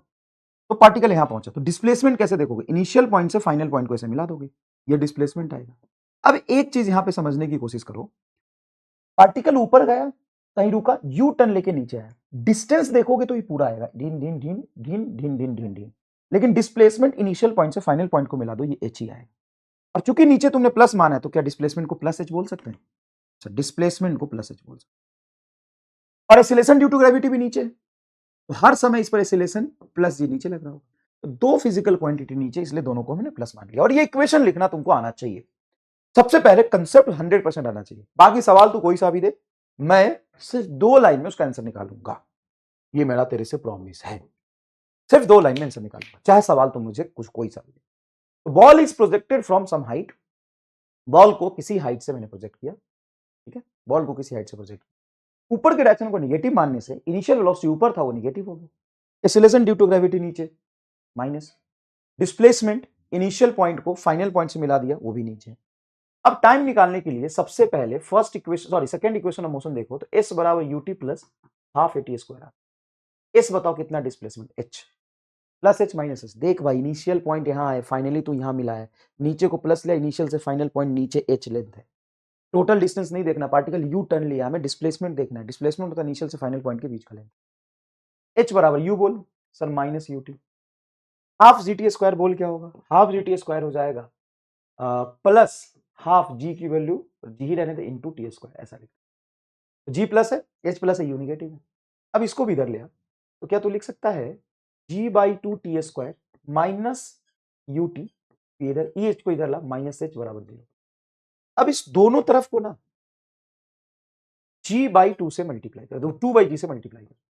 अगर 2 बाई जी से इसमें मल्टीप्लाई करेगा तो g बाई जी कट गया, 2 बाई टू कट गया, ये बनेगा तेरा T square minus 2u by g into T minus 2h by g is equal to 0। ये तुम्हारा बन गया टाइम का क्वाड्रेटिक इक्वेशन।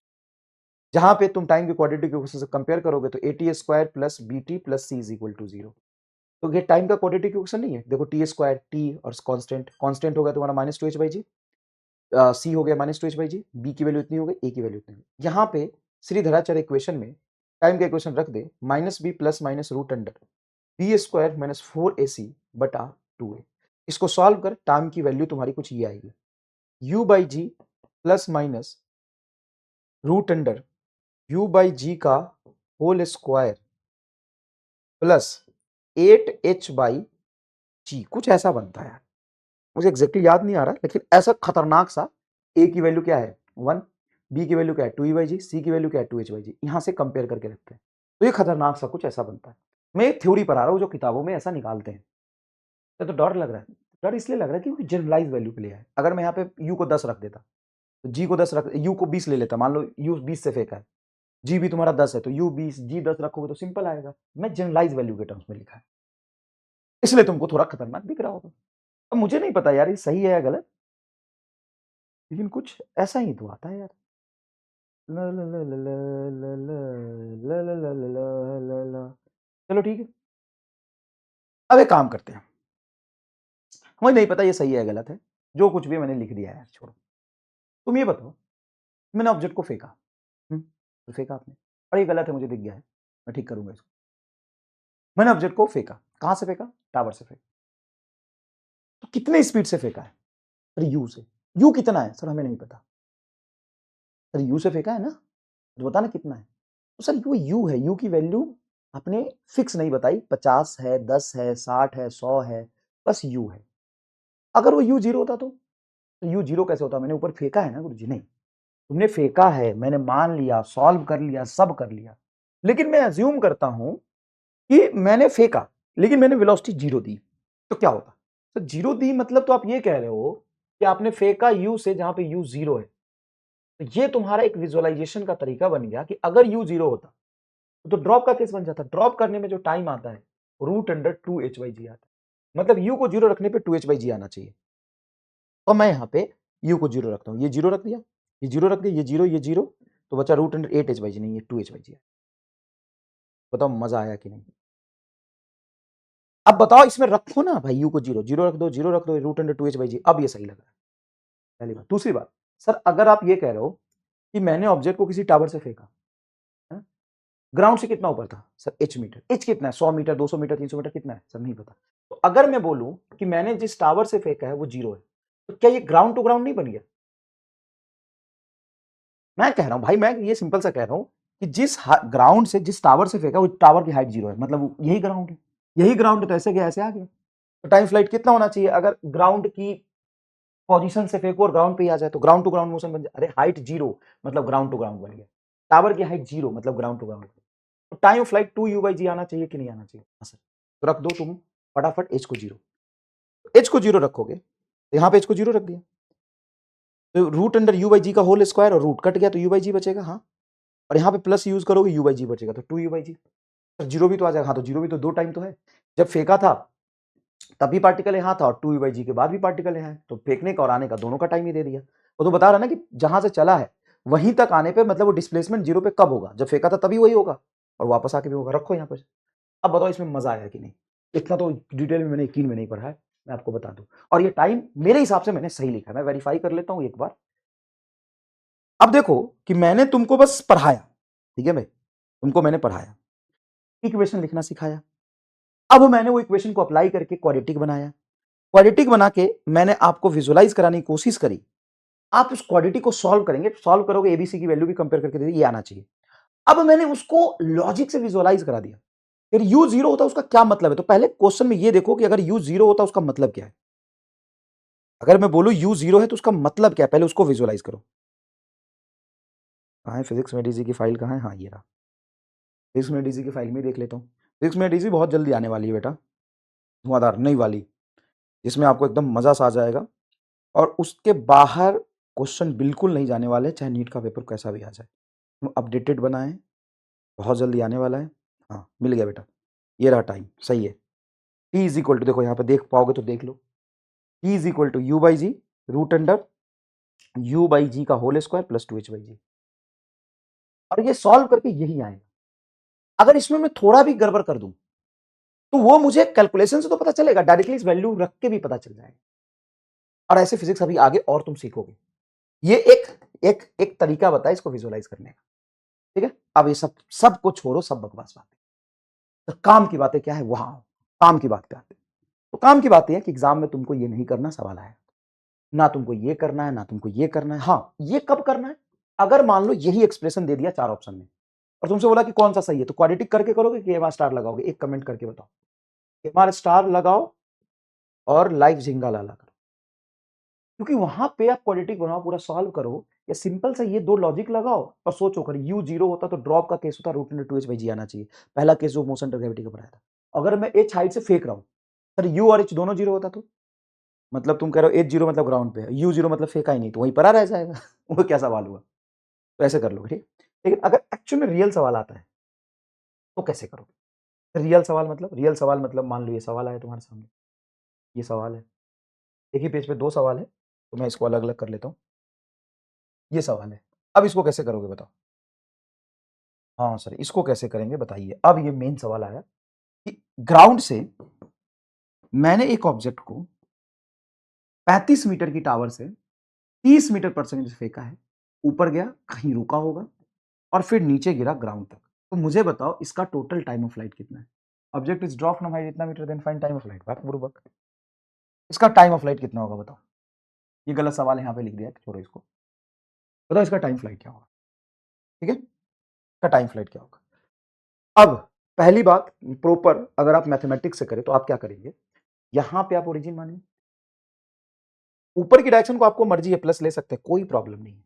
चाहो तो ऊपर की डायरेक्शन को प्लस ले लो, चलो ऊपर की डायरेक्शन को प्लस ले लो, नीचे की डायरेक्शन को माइनस लो। तो प्लस 30 से फेंका, हाँ, एक्सीलरेशन नीचे होगा तो जी माइनस और डिस्प्लेसमेंट माइनस, क्योंकि इनिशियल पॉइंट है, फाइनल ये है, ये तुम्हारा डिस्प्लेसमेंट होगा -35 में। तो एस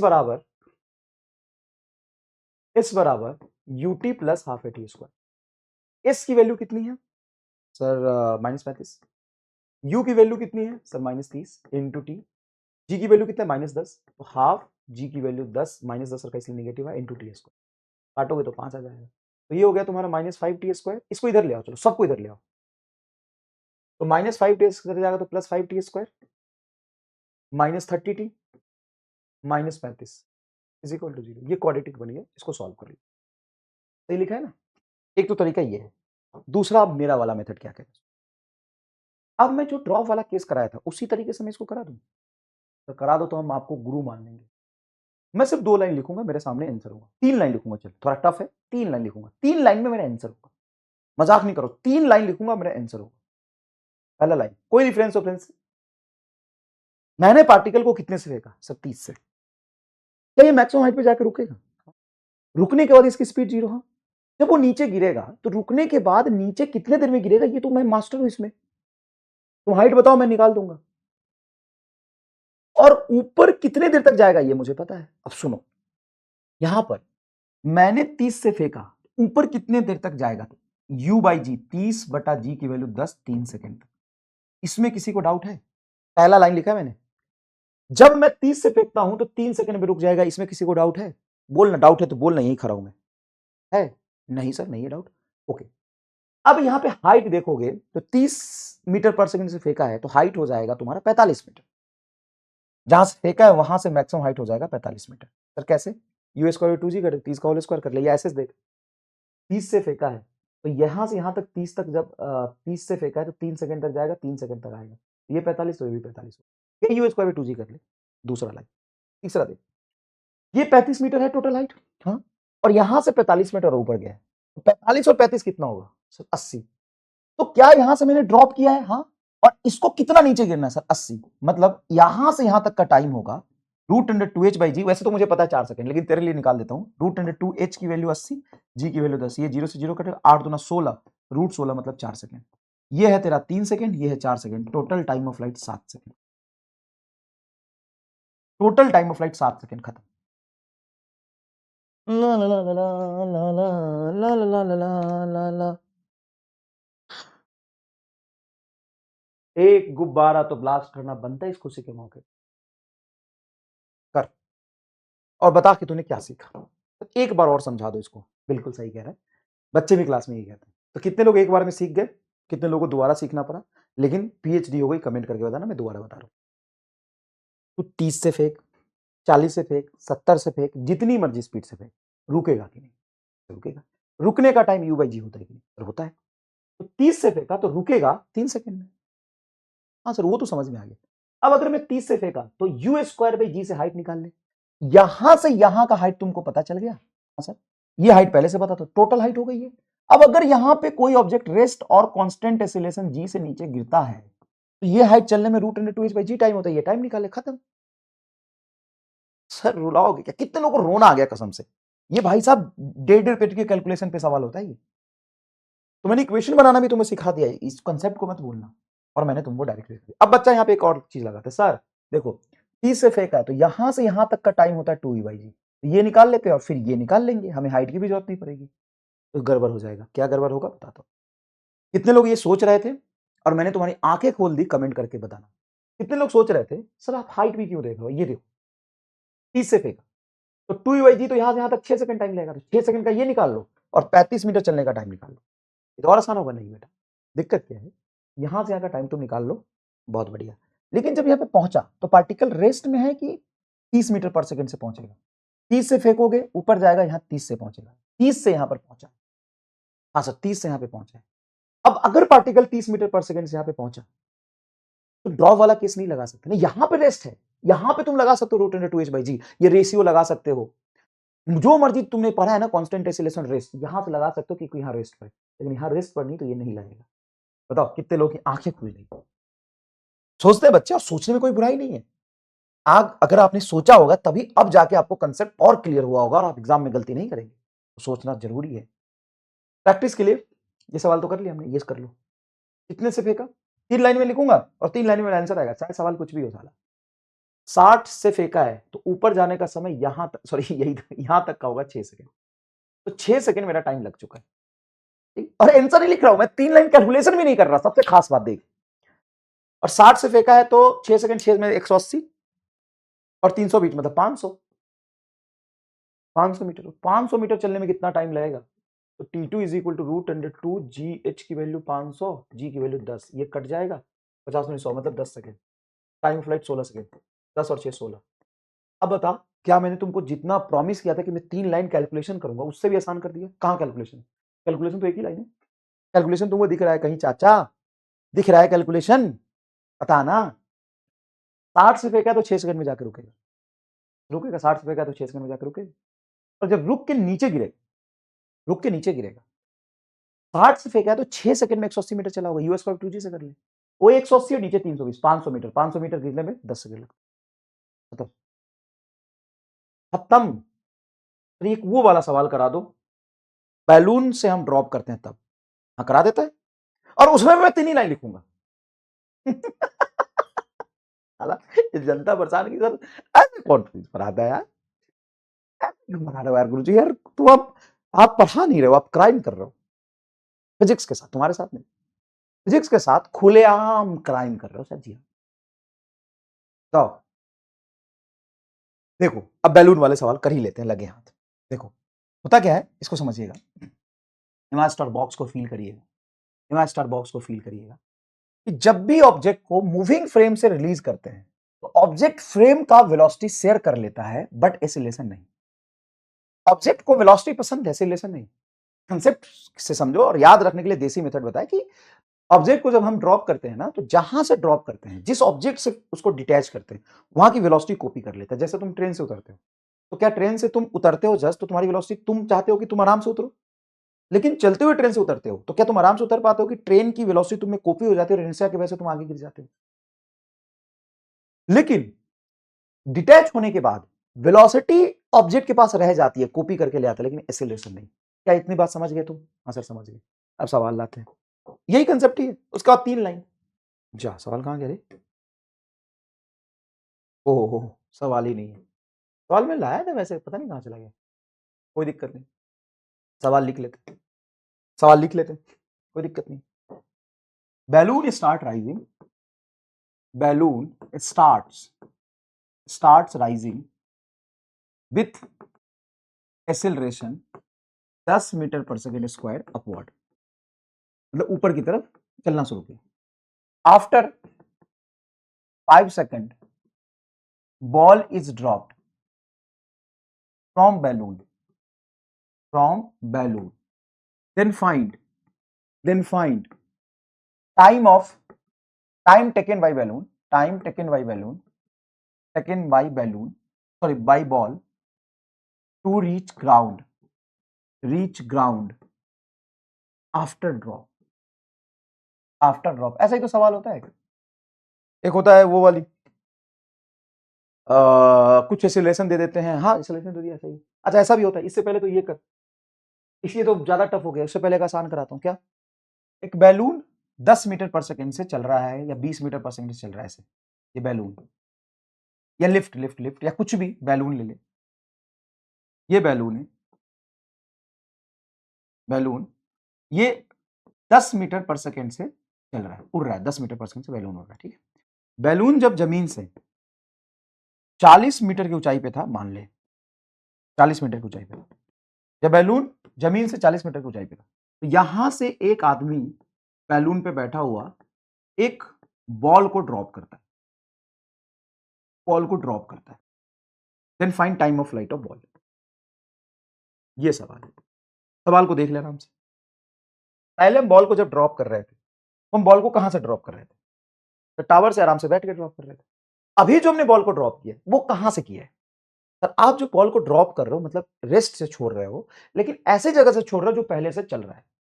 इसका मतलब है कि बॉल को मैं डिटैच करूंगा, तो बॉल जहां से रिलीज हुआ है अपने पास्ट का, जहां पे बैठा था वहां की वेलोसिटी ले लेगा। मतलब ये बॉल एग्जैक्टली बैलून के बराबर वेलोसिटी से रिलीज होगा, 10 मीटर पर सेकंड। सर आपने ड्रॉप किया ना, ड्रॉप में वेलोसिटी जीरो होता है, हाँ जीरो होता है, लेकिन रेस से ड्रॉप करूंगा तो जीरो से चलेगा, चलते हुए चीज से ड्रॉप करूंगा तो उसकी velocity as it is copy कर ले, तो इसकी वेलोसिटी 10 हो गई। ओके सर जी 10 हो गई, कोई दिक्कत नहीं। और ये हाइट, बैलून थोड़ा सा बड़ा ले ली, इतना बड़ा बैलून नहीं होगा, चलो अगर बैलून इतना बड़ा है तो हाइट यहां तक है तुमको 40 मीटर, ठीक। तो बॉल को हमने ड्रॉप किया, लेकिन वो वेलोसिटी ले लेगा, मतलब वो मुझे ऊपर जाता हुआ देखेगा 10 से, और कहीं ऊपर जाके नीचे गिरेगा। जहां से मैंने रिलीज किया था वहां का हाइट था 40 मीटर। अब बताओ ये बॉल ऊपर जाके कहीं रुकेगा और फिर नीचे गिरेगा। क्यों ऊपर जाके रुकेगा? क्योंकि हमने चलते हुए जगह से ड्रॉप किया तो उसकी वेलोसिटी कॉपी कर ली। बस इतना सा समझना है। बताओ क्या करना है? जहां से ड्रॉप किया वो वेलोसिटी दे दो, ड्रॉप करने के बावजूद भी वो वेलोसिटी लेगा, सर ले लिया, खत्म। तो अब हो गया ना, 10 से फेंका है तो कितने देर में जाके रुकेगा? सर T1 हो जाएगा U/G, मतलब 10/10 1 सेकेंड। और जब यहां पे पार्टिकल पहुंचा तो ये 40 और 10 से फेंका है तो ये 5 मीटर चला। तो कैसे? H निकाल, U²/2G, U²/2G। U बोल कितना है सर? 10 का 100/20 कितना आएगा? 5 मीटर। ये तेरा 5 मीटर आ रहा है, मतलब यहां से 5 ऊपर, और ये पहले से 40 है, 40 5 45 मीटर नीचे गिरने में कितना समय लेता है? तो 45 सेकंड नीचे गिरने में 2 इंटू 45 बटा जी की वैल्यू 10, 10 45 में 90, 90 से 10 काटो √9 मतलब 3 second. Total time of flight हो गया 4 सेकंड। यही तो सवाल बनता है बैलून से ड्रॉप। तो वो ड्रॉप किया, लेकिन तुमको ये हाइट से फेंकने वाला सवाल बन गया, खत्म। ये देख, ये देख, ये देख, क्या सवाल, balloon start rising with acceleration 10 metre पर सेकंड। अब ये बैलून एक यहां लिया, ये बैलून ग्राउंड से, फ्रॉम ग्राउंड ग्राउंड से वो ऊपर उड़ना शुरू किया, कितने से, 0 rest, balloon starts rising from rest, initial velocity 0 और एक्सीलरेशन ऊपर की तरफ 10 मीटर पर सेकंड स्क्वायर, इस एक्सीलरेशन से चलना शुरू किया। अब बच्चे को यहां एक दिक्कत आती है, क्या, तो कहता है सर ऊपर की तरफ आपने बोला 10 मीटर पर सेकंड स्क्वायर एक्सीलरेशन बैलून का है और नीचे जी 10, तो कैंसिल हो गया, तो चलेगा कैसे। जब ऐसा कुछ दिया हो कि लिफ्ट का बैलून का एक्सीलरेशन ऊपर की तरफ 10 है, तो नेट देते हैं, जी का इफेक्ट लेके कंक्लूजन, जी का जो फोर्स लग रहा था ना mg, वो नीचे mg लगा के और नेट फोर्स ऊपर लगा के नेट एक्सीलरेशन ये होता है। जब वो लिखा हो कि 10 से ऊपर जा रहा है मतलब 10 से नेट जा रहा है। अब उस पर बैलून पर जी नहीं लगाना, जी तब लगाना जब बॉडी को फ्री छोड़ दिया, तब उस पर अकेला जी लग रहा होगा, उसका एक्सीलरेशन जी नीचे होगा। अभी इस पर जी नीचे नहीं लिख सकता। ओके सर, आफ्टर 5 सेकंड, तो 5 सेकंड के बाद ये कहां होगा, तो सोचो 5 सेकंड के बाद 125 मीटर हाइट पर होगा कि नहीं, सर होगा। 5 सेकंड बाद एक्जैक्टली 125 मीटर हाइट पे होगा कि नहीं, कैसे निकालोगे, देखो एस बराबर UT plus half eighty square. जब बैलून अपनी जर्नी शुरू किया था तो उसकी इनिशियल वेलोसिटी 0 थी, ऊपर गया कैसे, सर फेंका नहीं तो ऊपर, अरे बैलून है, बॉल थोड़ी ना है, बैलून में मशीन लगा हुआ है, उस मशीन से सिलेक्ट, सर बैलून में मशीन का है भाई, कुछ भी है, एक जुगाड़ है लगाया है, वो बैलून रेस्ट से और इस एसिलेशन से जलना शुरू किया। कैसे गया वो सवाल में लिया हुआ, हम उस पर कॉपी नहीं करेंगे, क्वेश्चन नहीं करेंगे, सॉरी। तो एस बराबर यू 0, हाफ एसिलेशन की वैल्यू 10 इंटू 5 का होल स्क्वायर, ये 5 25 25 125 मीटर, तो 125 मीटर पे तुम्हारा बैलून है। अब ये इनिशियली रेस्ट पर था, 5 सेकंड के बाद वो कितना वेलोसिटी बैलून गेन कर चुका होगा, तो बैलून कर चुका होगा आपका 50 मीटर पर सेकंड। एस बराबर वी बराबर यू प्लस एटी, इसकी वेलोसिटी बढ़ेगी ऊपर की तरफ, नेट एक्सीलरेशन है तुम्हारा 10, तो ठीक है। अब इसी समय पर, एग्जैक्टली इसी समय पर एक बॉल को मैंने ड्रॉप किया, तो जैसे मैंने इसको बॉल को यहां पर ड्रॉप किया, तो ब्लॉक रेस्ट में चलेगा कि बैलून के बराबर वेलोसिटी कॉपी कर लेगा, सर बैलून के बराबर वेलोसिटी कॉपी कर लेगा मीटर पर सेकंड, और बैलून का जो एक्सीलरेशन था वो नहीं लेगा। अभी बैलून का एक्सीलरेशन जो 10 था वो 10 रहेगा और वेलोसिटी 50 हो गया चलते चलते 5 सेकंड बाद। वो 120 मीटर हाइट पे बैलून पहुंचा है, कैसे निकाला है, उसकी वेलोसिटी v बराबर u प्लस एटी से 50 होगी, वहां से बॉल को ड्रॉप किया तो बॉल बैलून के बराबर वेलोसिटी ले लेगा और फ्री हो जाएगा। उसके बाद बैलून पे acceleration due to gravity minus g नीचे लगेगी क्योंकि फ्री हो गया। बैलून का जो वेलोसिटी एग्जैक्टली बॉल कॉपी कर लेगा लेकिन एक्सीलरेशन नहीं करेगा, तो समझ गए, तो ठीक है। अब हो गया ना, 50 मीटर पर सेकंड से बताओ कितने देर पर जाके बॉल रुक जाएगा, u बाई जी मतलब 5 सेकंड और उसके बाद ये कितने मीटर पे हाइट होगा, तो 50 से फेंकेंगे तो ये स्क्वायर 2 जी से 125 और 125 ये पहले से था, तो टोटल 500 से ये ड्रॉप जैसा केस बन गया। 500 से ड्रॉप जैसा केस बन गया तो टाइम इज इक्वल टू हो गया √2 जी की value 500, sorry √2 h by ji, h की वैल्यू 500, 0 से 0 कट गया, √100 मतलब 10 सेकेंड। तो सर ये 10 सेकेंड और यहां से यहां तक का टाइम पूछे, total time of flight after drop 10 plus 5 15 second is खत्म। यही होता है सवाल, ऐसे ही करते सवाल। अब बताओ तुम एक चीज बताओ, क्या ड्रॉप का केस हो, बॉल को ड्रॉप करो, या वो वाटर ड्रॉपलेट्स का केस हो, कितने थे वाटर होते हैं, या ग्राउंड टू ग्राउंड का केस हो, या किसी हाइट से फेंकने का केस हो, या बैलून वाला केस हो, सबको एक ही मेथड से कर दिया कि नहीं बताओ। नेक्स्ट है ग्राफ। अब ग्राफ हम बनाते क्यों हैं, ग्राफ होता क्या है, ग्राफ की जरूरत क्यों पड़ी, तो देखो किसी भी दो फिजिकल क्वांटिटी को अगर मुझे कंपेयर करना पड़ेगा कि उनका वेरिएशन डिपेंडेंसी एक दूसरे पे कैसा है, तो हम उसको ग्राफ से दिखाते हैं। सर ग्राफ से क्यों, वैल्यू लिख दो, टेबल बना दो, उससे भी तो पता चल जाएगा, उससे पता चल जाएगा, लेकिन उसे इजीली विजुअलाइजेशन नहीं होगा। जैसे मान लो कि मैं एक टेबल बना दूं और आपको अलग अलग टाइम पे पोजीशन बता दूं या वेलोसिटी की वैल्यू बता दूं, ऐसे बता दूं 1 second 2 second 3 second 4 second 5 second 6 second पे पोजीशन है 8 10 15 6 3 18 2, तो देख के तुम्हारे दिमाग में कुछ इमेज बन रहा है कि कैसा पोजीशन का वेरिएशन देखो। तो सबसे पहले आपको देखना पड़ेगा 8 से 10 बढ़ा, 10 से 15 बढ़ा, 15 से 6 घटा, फिर आपको देखना पड़ेगा। और इसको एनालाइज करने में, पूरा ओवरऑल एनालिसिस करने में टाइम लगेगा। लेकिन अगर मैं आपको ग्राफ बना के दे दूं, ये पोजीशन है, ये टाइम है, ऐसे पहले बढ़ा था फिर घटा था, फिर ऐसे बढ़ता चला गया, फिर घटा, थोड़ा बढ़ गया, तो अब देख के बता सकते हो पोजीशन बढ़ा फिर घटा फिर बढ़ा फिर घटा, देख के बता सकते हो, तुरंत वैल्यू देख के तुमको कंपेयर नहीं करना पड़ रहा है। जैसे शेयर मार्केट देखो, शेयर मार्केट में प्राइस वर्सेस टाइम का अगर एक चार्ट बना होता तो देख के भाई एनालिसिस करने में 20 दिन लग जाते। क्रिकेट मैच में आप देख रहे हो ग्राफ बना होता है रन वर्सेस ओवर का, उसी तरीके से हम यहाँ पे ग्राफ बनाते हैं। अब ग्राफ बनाते हैं तो वैसे तो एक्सिस 3 होता है, लेकिन हमेशा हम 2 ही एक्सिस पे फिजिकल क्वांटिटी रखते हैं, तीसरे को फ्री छोड़ देते हैं, क्योंकि हमें 2 फिजिकल क्वांटिटी का ही एक दूसरे पे वेरिएशन, एक दूसरे पे डिपेंडेंसी, एक दूसरे पर रिलेशन देखना होता है। तो जैसे मान लीजिए कि हमने ग्राफ बनाया, ये वाई एक्सिस है और ये बेटा एक्स एक्सिस है, ये मेरा कुछ ग्राफ है। इस ग्राफ का लाइन याद रखिएगा किसी चीज को नहीं रिप्रेजेंट करता। इस ग्राफ में 4 चीजें पता चलती है, लेकिन ग्राफ का लाइन किसी चीज को नहीं बताता। 4 चीजों में से पहली चीज होती है कि मान लो ये पॉइंट है, यहां पे कोऑर्डिनेट मुझे पता चल गया x, y। इसका मतलब है कि इस x1 y1 बोल देते हैं।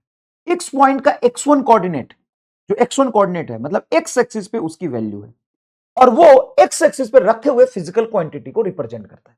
जैसे मैं यहां पे x एक्सिस पे अगर एग्जांपल के लिए टाइम मानता हूं, तो यहां पर जो x की कोऑर्डिनेट आ रही जैसे 3 या 4, वो 4 या 3 सेकंड को बताए। ये y एक्सिस पर जो कोऑर्डिनेट आएगा इस पॉइंट का, y कोऑर्डिनेट y1 है, मतलब यहां पे y1 की वैल्यू है। ये y1 y एक्सिस पे रखे हुए फिजिकल क्वांटिटी की वैल्यू बताएगी। इस पॉइंट का मान लो कोऑर्डिनेट हमारा आ रहा है x2, y2। इसका मतलब है कि x2 है x एक्सिस की कोऑर्डिनेट जो x एक्सिस पे रखे हुए फिजिकल क्वांटिटी की वैल्यू बताएगी, एंड y2 है y एक्सिस का कोऑर्डिनेट जो y एक्सिस पे रखे हुए फिजिकल क्वांटिटी की वैल्यू बताएगी। मतलब अलग अलग x पे अलग अलग y पता चल गया। इसका मतलब सर जब हम 2 फिजिकल क्वांटिटी के बीच ग्राफ बनाते हैं, इसका मतलब 2 फिजिकल क्वांटिटी के बीच ग्राफ बनाते हैं, तो उन दोनों फिजिकल क्वांटिटी की वैल्यू उस रिस्पेक्टिव एक्सिस से हमें मिल जाता है। हाँ सर, वो एक और होता है ना, इसका स्लोप और एरिया, वो बड़ा कंफ्यूज करता है। तो सबसे पहले तो ये दोनों चीजें पकड़ो, जब भी कहीं पढ़े होगे तो सबसे पहले ग्राफ बनाते ही स्लोप में घुस जाते हैं। फिर स्लोप में तो बाद में घुसना, पहले वाई कोऑर्डिनेट और एक्स कोऑर्डिनेट पे जो फिजिकल क्वांटिटी रखा है उसको तो समझ। तो ग्राफ की 4 बातें, Y coordinate Y physical quantity, X coordinate X physical quantity, अब आते स्लोप। अब इसका स्लोप क्या होता है? स्लोप मतलब एक्स एक्सिस से कितना एंगल बना रहा है, वो tan थीटा इसके स्लोप को बताएगा। अब स्लोप किस फिजिकल क्वांटिटी को रिप्रेजेंट करती है? स्लोप मतलब y बटा एक्स, डी का कोई डायमेंशन नहीं, तो y बटा एक्स, y बटा एक्स, y पर जो फिजिकल क्वांटिटी है बटा x पर जो फिजिकल क्वांटिटी, उसका रेशियो y में change with respect to x जो डिफाइंड होगा उसको इसका स्लोप रिप्रेजेंट करेगा। मतलब इस ग्राफ का स्लोप क्या होगा? तो y पर जो फिजिकल क्वांटिटी उसका x के साथ चेंज देखो, जैसे y पर है पोजीशन, x पे टाइम, तो dx बाई dt वेलोसिटी बनता है, तो इसका जो स्लोप बनेगा, स्टीफनेस बनेगा, कितना एंगल बना रहा है एक्स एक्सिस से, जिस tan थीटा की वैल्यू आएगी वो इसके वेलोसिटी को बताएगी। और एरिया अंडर द कर्व होता है, मतलब y का इंटीग्रेशन x एक्सिस के रिस्पेक्ट में, मतलब y इंटू dx आपका एरिया अंडर द कर्व हो गया, मतलब y इंटू dx से जो फिजिकल क्वांटिटी बनेगा वो उसको एरिया को बताएगा। मतलब उसका जो एरिया होगा वो y इंटू एक्स को मल्टीप्लाई करके जो फिजिकल क्वांटिटी बनेगा उसको रिप्रेजेंट करता है। बातें थोड़ी समझ में आई? हाँ, अब एग्जांपल से समझते हैं। सबसे पहली बात, पहला ग्राफ बनाते हैं, पोजीशन हमने रखा है y एक्सिस पे और टाइम हमने रखा है x एक्सिस पे, और ये हमने बड़ा सुंदर सा ऐसा एक ग्राफ बना लिया। अब इस पर कमेंट करो ये ग्राफ क्या बता रहा है। तो सबसे पहले ये ग्राफ बता रहा है कि ये पोजीशन की वैल्यू है x नॉट मान। कब? जब यहां पे टाइम ओरिजिन पे 0 था तो इनिशियल पोजीशन x नॉट है। मतलब तुम लिख सकते हो at t is equal to 0 initial position, बताओ ना, इनिशियल पॉइंट का कोऑर्डिनेट लिखो। x कोऑर्डिनेट मतलब x की वैल्यू टाइम को बताएगा। यहाँ पे टाइम कितना है? ओरिजिन है, x में आगे नहीं गया, यहाँ नहीं है। इसका x कोऑर्डिनेट ये 0 है और y कोऑर्डिनेट x नॉट है। तो initial position at t is equal to 0 initial position is x naught. As time increases, time बढ़ रहा है, देखो यहां पहुंचा, यहां से हम यहां आए, देखो टाइम बढ़ गया, फिर यहां देखो टाइम बढ़ गया, यहां आए टाइम बढ़ गया, टाइम लगातार बढ़ रहा। As time increases position remain same, x naught remain same, मतलब पार्टिकल की पोजीशन चेंज नहीं हुई। पार्टिकल की पोजीशन टाइम के साथ चेंज नहीं होती है तो उसको हम रेस्ट बोलते हैं। और आप ध्यान से देखो इस ग्राफ का स्लोप किसको बताएगा? स्लोप ऑफ एक्सटी ग्राफ, मतलब इसका steepness, slope of x t graph is equal to dx by dt, मतलब वेलोसिटी को बताएगा। अब ध्यान से देखो, अगर तुमने पता कर लिया कि ऑब्जेक्ट की पोजीशन चेंज ही नहीं हो रही है, मतलब रेस्ट में, हाँ, तो इसका स्लोप क्या होगा? कोई भी लाइन एक्स एक्सिस के पैरेलल उसका स्लोप 0 होता है। देखो एक्स-टी ग्राफ का स्लोप वेलोसिटी को बताता है, और ध्यान से देखोगे तो यहां पे इस ग्राफ के लिए वेलोसिटी कितनी है? सर 0 है। खत्म, हो गया, खत्म। बताओ, एनालिसिस करके समझ में आना। और मैंने तुम्हें पता है सिर्फ ये नहीं बताया कि पार्टिकल रेस्ट को बता रहे, मैंने तुम्हें ये बताया कि टाइम 0 पे पोजीशन x0 है, और जैसे जैसे टाइम इंक्रीज हुआ पोजीशन की वैल्यू फिक्स है। जैसे जैसे टाइम बढ़ रहा है पोजीशन फिक्स है, तो पार्टिकल रेस्ट को बता रहा है, मतलब ग्राफ रेस्ट को बता रहा है। अब इस ग्राफ का स्लोप किसको बताता है? तो y का डिफरेंशिएशन करो x के साथ, dx by dt को बताएगा। तो इसका स्लोप कैसा है? कोई भी लाइन x एक्सिस के पैरेलल होता है उसका स्लोप 0, तो इसकी वेलोसिटी 0। देखो वेलोसिटी 0। अब इसका एरिया किसको बताएगा? तो ध्यान से देखो, area under the curve of position time graph x into D T is नाली, किसी चीज को रिप्रेजेंट नहीं करता। मतलब इस ग्राफ का जो एरिया आता है वो फिजिकली किसी भी चीज को डिफाइन ही नहीं करता, क्योंकि पोजीशन इंटू टाइम कुछ बनता ही नहीं है। कसम से मजा आ गई, यही तो खास बात है। अब आगे देखो, अब आगे देखो, अब आगे देखो। मान लो यहां लिखा मैंने पोजीशन, और फिर लिखा मैंने वेलोसिटी। सबसे पहले पोजीशन ही तो पढ़ा था, हाँ सर, फिर वेलोसिटी पढ़ा, और फिर आपने पढ़ा एक्सेलरेशन। अब जैसा आपने नाली कंसेप्ट पढ़ा था, ग्राफ में वैसा ही नाली कंसेप्ट लगता है। अगर तुमको पोजीशन टाइम ग्राफ दिया है, तो slope of position time graph, slope of, देखो ये क्या है? Position, slope of x t graph is velocity. मतलब अगर पोजीशन टाइम ग्राफ है तो इसका स्लोप वेलोसिटी को होता है। और slope of VT graph, slope of VT graph मतलब वाई पर वेलोसिटी, एक्स में टाइम है, तो D by D T acceleration बनता है, एक्सीलरेशन को बताए। और स्लोप ऑफ एटी ग्राफ, तो स्लोप ऑफ एटी ग्राफ, ध्यान से देखिएगा, हमारे पूरे फिजिक्स में जेई मेन हो, नीट हो, कहीं इस पर सवाल नहीं है। वैसे जर्क को बताता है, rate of change in acceleration jerk होता है, लेकिन हमारे काम का नहीं है, मतलब नाली। अब मान लो हमारे पास position time velocity time acceleration time graph है, हाँ, इस ग्राफ का स्लोप इसका बताएगा, इस ग्राफ का स्लोप इसको बताएगा, इस ग्राफ का स्लोप नाली होगा। वो तो आसान कर दिया कि नहीं? हाँ सर। और अगर अगर एटी ग्राफ है तो उसका स्लोप हम नहीं देखेंगे, उसका हम एरिया देख सकते हैं, क्योंकि ए इंटू डी टी मतलब इंटीग्रेशन का मतलब होता है area of a t graph. Area of a t graph क्या बताता है? Sir change in velocity delta we को। एरिया ऑफ वीटी ग्राफ किसको बताता है? v into D T. Area of VT graph, area of VT graph change in, sorry, area of VT graph किसको बताएगा? तो एरिया ऑफ वीटी ग्राफ बताएगा change in position, मतलब displacement को, displacement को। और एरिया ऑफ एक्सटी ग्राफ किसको बताएगा? एरिया ऑफ एक्सटी ग्राफ तुम्हारा बताएगा नाली को। अब अगर तुमको ये ग्राफ दिए हुए हैं, मान लो ग्राफ दिए हुए, ग्राफ किसका बनेगा? या तो एक्सटी का होगा, नहीं तो वीटी का होगा, नहीं तो एटी का होगा, ऐसा ही ग्राफ होगा। हाँ सर। या तो पोजीशन टाइम होगा, नहीं तो वेलोसिटी टाइम होगा, नहीं तो एक्सीलरेशन टाइम होगा, ऐसा ग्राफ होगा।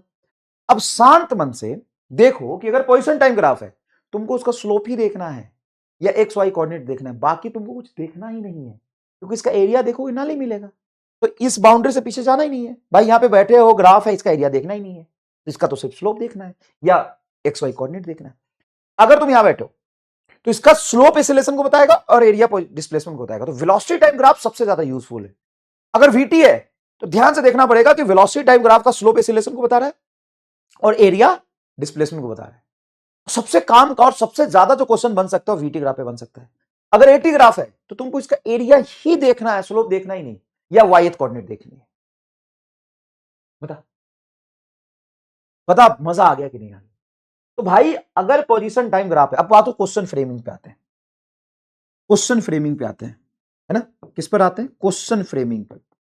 अगर मैं क्वेश्चन फ्रेमिंग की बात करूं, अगर मैं क्वेश्चन फ्रेमिंग की बात करूं, तो सबसे पहला क्वेश्चन एक्सटी ग्राफ से क्या होगा?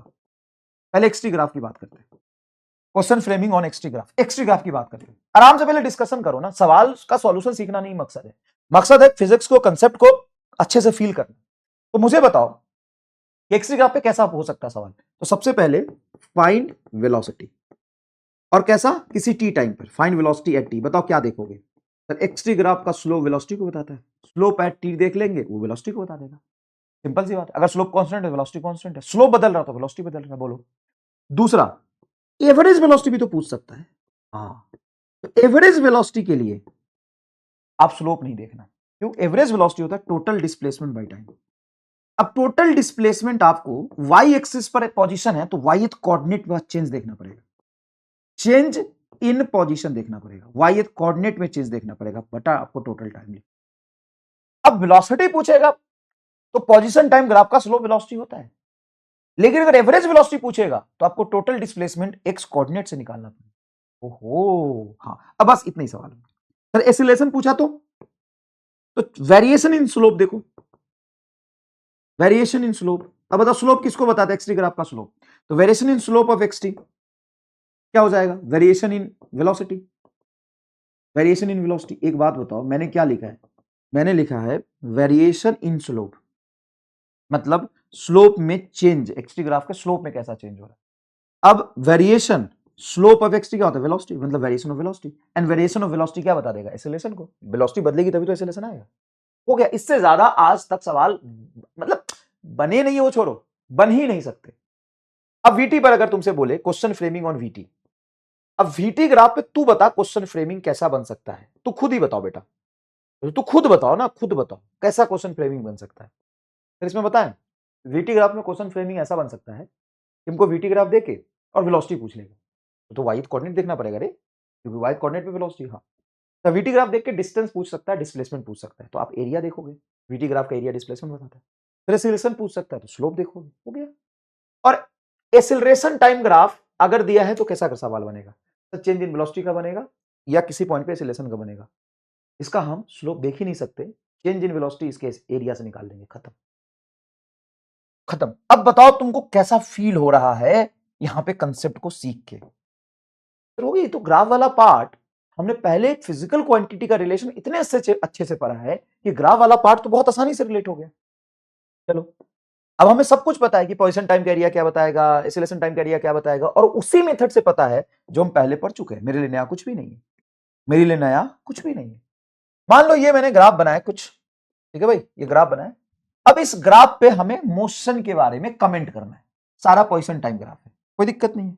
ग्राफ को अलग अलग लिख लेते हैं, समझने की कोशिश करते हैं। एक बात बताइए, ग्राफ यहां पर है, मतलब जब तुम्हारा टाइम जीरो है तो पोजीशन जीरो है।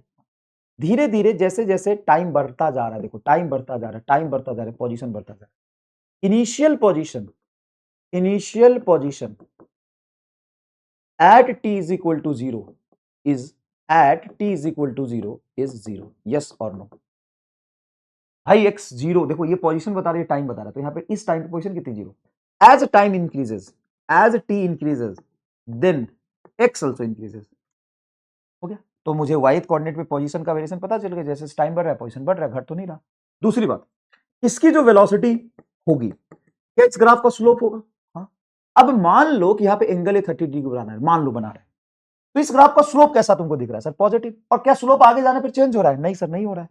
तो तुम बोल सकते हो वेलोसिटी इस ग्राफ का स्लोप को बताएगा, मतलब इस ग्राफ का स्लोप वेलोसिटी को बताएगा। और यहां पे इस ग्राफ का स्लोप कांस्टेंट है, पॉजिटिव एंड कांस्टेंट है, तो वेलोसिटी पॉजिटिव एंड कांस्टेंट होगी। एग्जांपल, स्लोप कैसे देख सकते हैं, tan theta tan 30 is 1/√3 metre पर सेकंड। तो इसकी वेलोसिटी हर जगह पे फिक्स आई है क्योंकि ग्राफ है straight line.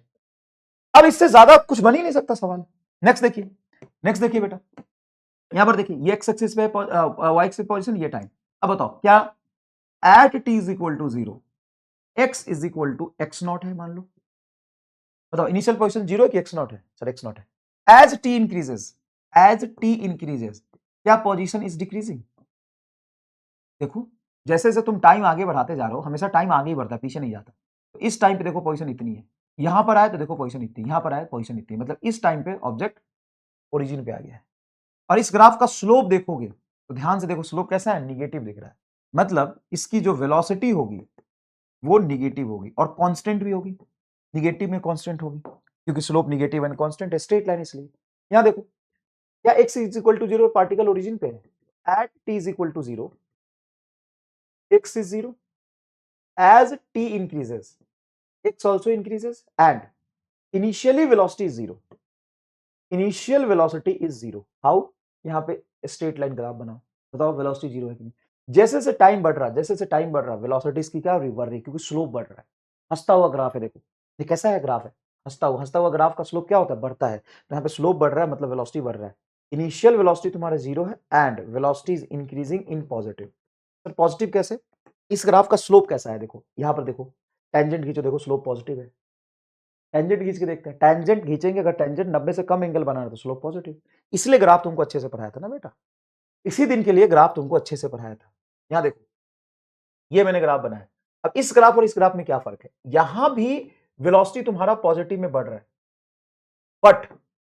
But initial velocity is not zero, but initial is not zero. यहां पे इनिशियल जीरो है, यहां पे इनिशियल जीरो नहीं है। क्यों? क्योंकि यहां पे टेंजेंट खींचो, देखो ऐसे टेंजेंट आ रहा है। मैं साफ साफ इस ग्राफ को दोबारा भी बना देता हूं ताकि तुम विजुअलाइज कर पाओ अच्छे से। देखो दोनों ग्राफ को दोबारा बनाता हूं। ये ग्राफ ऐसे बना हुआ है, ऐसे, यहां पे टेंजेंट खींचोगे तो एक्स एक्सिस से पैरेलल आएगा। ये ग्राफ ऐसे बना हुआ है, चोच निकला हुआ है। अगर मैं यहां पे टेंजेंट खींचूंगा तो यहां पे स्लोप जीरो नहीं आएगा। यहां पे टेंजेंट खींचूंगा, स्लोप जीरो नहीं है। बताइए, आपको मजा आया एकदम, ग्राफ सीखने को मिला। ठीक है, अब इसका नेक्स्ट पार्ट, अगर ऐसा ग्राफ बना हो तो क्या होगा, ऐसा बना हो तो क्या होगा। तो सबसे पहले देखो कि इस टाइम पर देखो यहां पे स्लोप कितनी, सर स्लोप जीरो है, टेंजेंट खींचेंगे तो इनिशियली वेलोसिटी जीरो।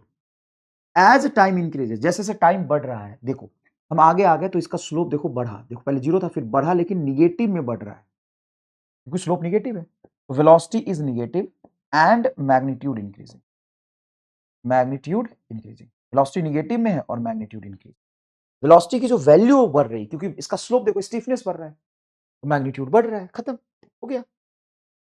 तो मजा आ गया, यस। अब नीट में कैसे सवाल पूछे, कतई आसान। ये सवाल नीट का पूछा हुआ है, दो पार्टिकल का एक्सटी ग्राफ है, उनके वेलोसिटी का रेशियो बताओ। इस ग्राफ का स्लोप ही तो वेलोसिटी बताता है, तो v a by v b. A graph का स्लोप बताओ, स्लोप देखने के लिए हम tan थीटा देखेंगे, लेकिन कहां से, एक्स एक्सिस से। इसका एंगल कितना बनेगा, ए का 60 डिग्री, तो tan 60, और बी का कितना बनेगा सर, tan 30। tan 60 हो गया √3, tan 30 हो गया 1/√3, √3 ऊपर चला जाएगा, 3:1 आंसर। नीट और जेई दोनों में मल्टीपल टाइम्स पूछे। दूसरा देखो पॉइसन टाइम ग्राफ में बोलेगा पार्टिकल कितनी बार रेस्ट में है, जितनी बार वेलोसिटी जीरो, जितनी बार वेलोसिटी जीरो मतलब जितनी बार स्लोप जीरो।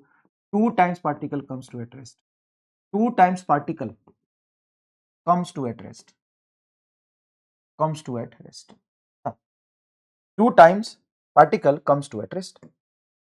अब इस पे सवाल ऐसे पूछेंगे, एक तो वेलोसिटी पे स्लोप बेस्ड बता दिया, एरिया देखना नहीं है। दूसरा सवाल ऐसे पूछेगा, ये पोजीशन टाइम ग्राफ है, चलो ये क्या है, position time graph, position time graph. इसकी इनिशियल पोजीशन है 10 और यहां पे इसकी पोजीशन है -10, ठीक है। अब बोला है कि एवरेज वेलोसिटी इन 6 सेकंड बताओ।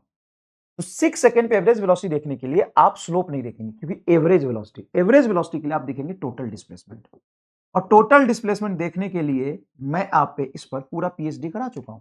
ये ऑलरेडी सवाल पहले कर चुके हैं। एवरेज स्पीड पढ़ाते समय, एवरेज वेलोसिटी पढ़ाते समय कराया था, 10 मिनट लगा था एक ही सवाल कराने के लिए। ये तो वही सवाल हो गया सर, ये तो ऑलरेडी हम पढ़ चुके ग्राफ, इसलिए तो बेटा टाइम लगा इतना। अब तुम खुद करो इसको फटाफट, बताओ एवरेज वेलोसिटी के लिए टोटल डिस्प्लेसमेंट देखेंगे। अब 6 सेकंड में टोटल डिस्प्लेसमेंट, इन 6 सेकंड मतलब इनिशियली पे पार्टिकल कहां था, जीरो पे, 6 सेकंड पे पार्टिकल कहां है, यहाँ पे। थोड़ा सा टाइम ये है बेटा, स्केलिंग ऐसे कर लेना, 6 सेकंड पे, 6 सेकंड में पार्टिकल है 20 पे। डिस्प्लेसमेंट देखने के लिए लिखेंगे 20 - 0 बटा टोटल लाइन 6 हो गया। एवरेज वेलोसिटी इन 10 सेकंड, तो 10 सेकंड में एवरेज वेलोसिटी देखने के लिए डिस्प्लेसमेंट देखेंगे। इनिशियल पोजीशन बोलो तो जीरो था, फाइनली 10 सेकंड पर यहां है पार्टिकल -10, तो ये लिखोगे -10 - 0 बटा 6, 8 सेकंड में बोलो। 8 सेकंड में पार्टिकल यहां है, तो इसकी पोजीशन देखो जीरो, और इनिशियल पोजीशन भी जीरो, जीरो आएगी। मजा आया कि नहीं आया बताओ। अब देखो उसी 6 सेकंड में तुमसे पूछा है एवरेज स्पीड, एवरेज स्पीड के लिए टोटल डिस्टेंस देखेंगे। अब मान लो पार्टिकल यहां है, यहां से चल के यहां पहुंचा, मतलब ये लाइन नहीं चला, 10 मीटर चला, फिर यहां गया कुछ नहीं चला, फिर यहां गया 10 मीटर और, तो 20 चला। वहां पूछा 6 तक, तो 6 तक 20 मीटर चला, और 10 तक, तो 10 तक देखोगे तो यहां चला पूरा टोटल वर्टिकल लाइन 20 मीटर, तो ऊपर गया 20, नीचे गया 20, 40 चला यहां तक, 40 के बाद यहां और 10 चला, 50 चला। तो 10 सेकंड में टोटल चला है 50, इसमें चला है 20, और इसमें कितना चला 8 सेकंड में, 8 सेकंड में टोटल चला है 40। अब स्पीड से डिवाइड करो, 8, 10 और 6, ये आ गया एवरेज स्पीड। टाइम से तो डिवाइड करो। अब इस पर सवाल तुमको मैंने हर तरह के करा दिए, बताओ एवरेज स्पीड, इंस्टेंटेनियस स्पीड के लिए स्लोप देखो। अगर मान लो यहाँ पे इंस्टेंटेनियस स्पीड पूछा है तो जीरो, स्लोप देखेंगे। जहां स्लोप पॉजिटिव है वहां पे पॉजिटिव होगा वेलोसिटी, जहां पे स्लोप निगेटिव है वहां पे वेलोसिटी निगेटिव होगा। अगर स्पीड पूछे तो स्पीड में प्लस माइनस नहीं होता, वो मैग्नीट्यूड बताता है। अब अगर मैं यही ग्राफ बना दूं और तुमसे बस इतना पूछूं, ए बी और सी पर मुझे मुझे वेलोसिटी बताओ, ए बी सी पर, ए बी सी पर, बस इतना पूछा मैंने।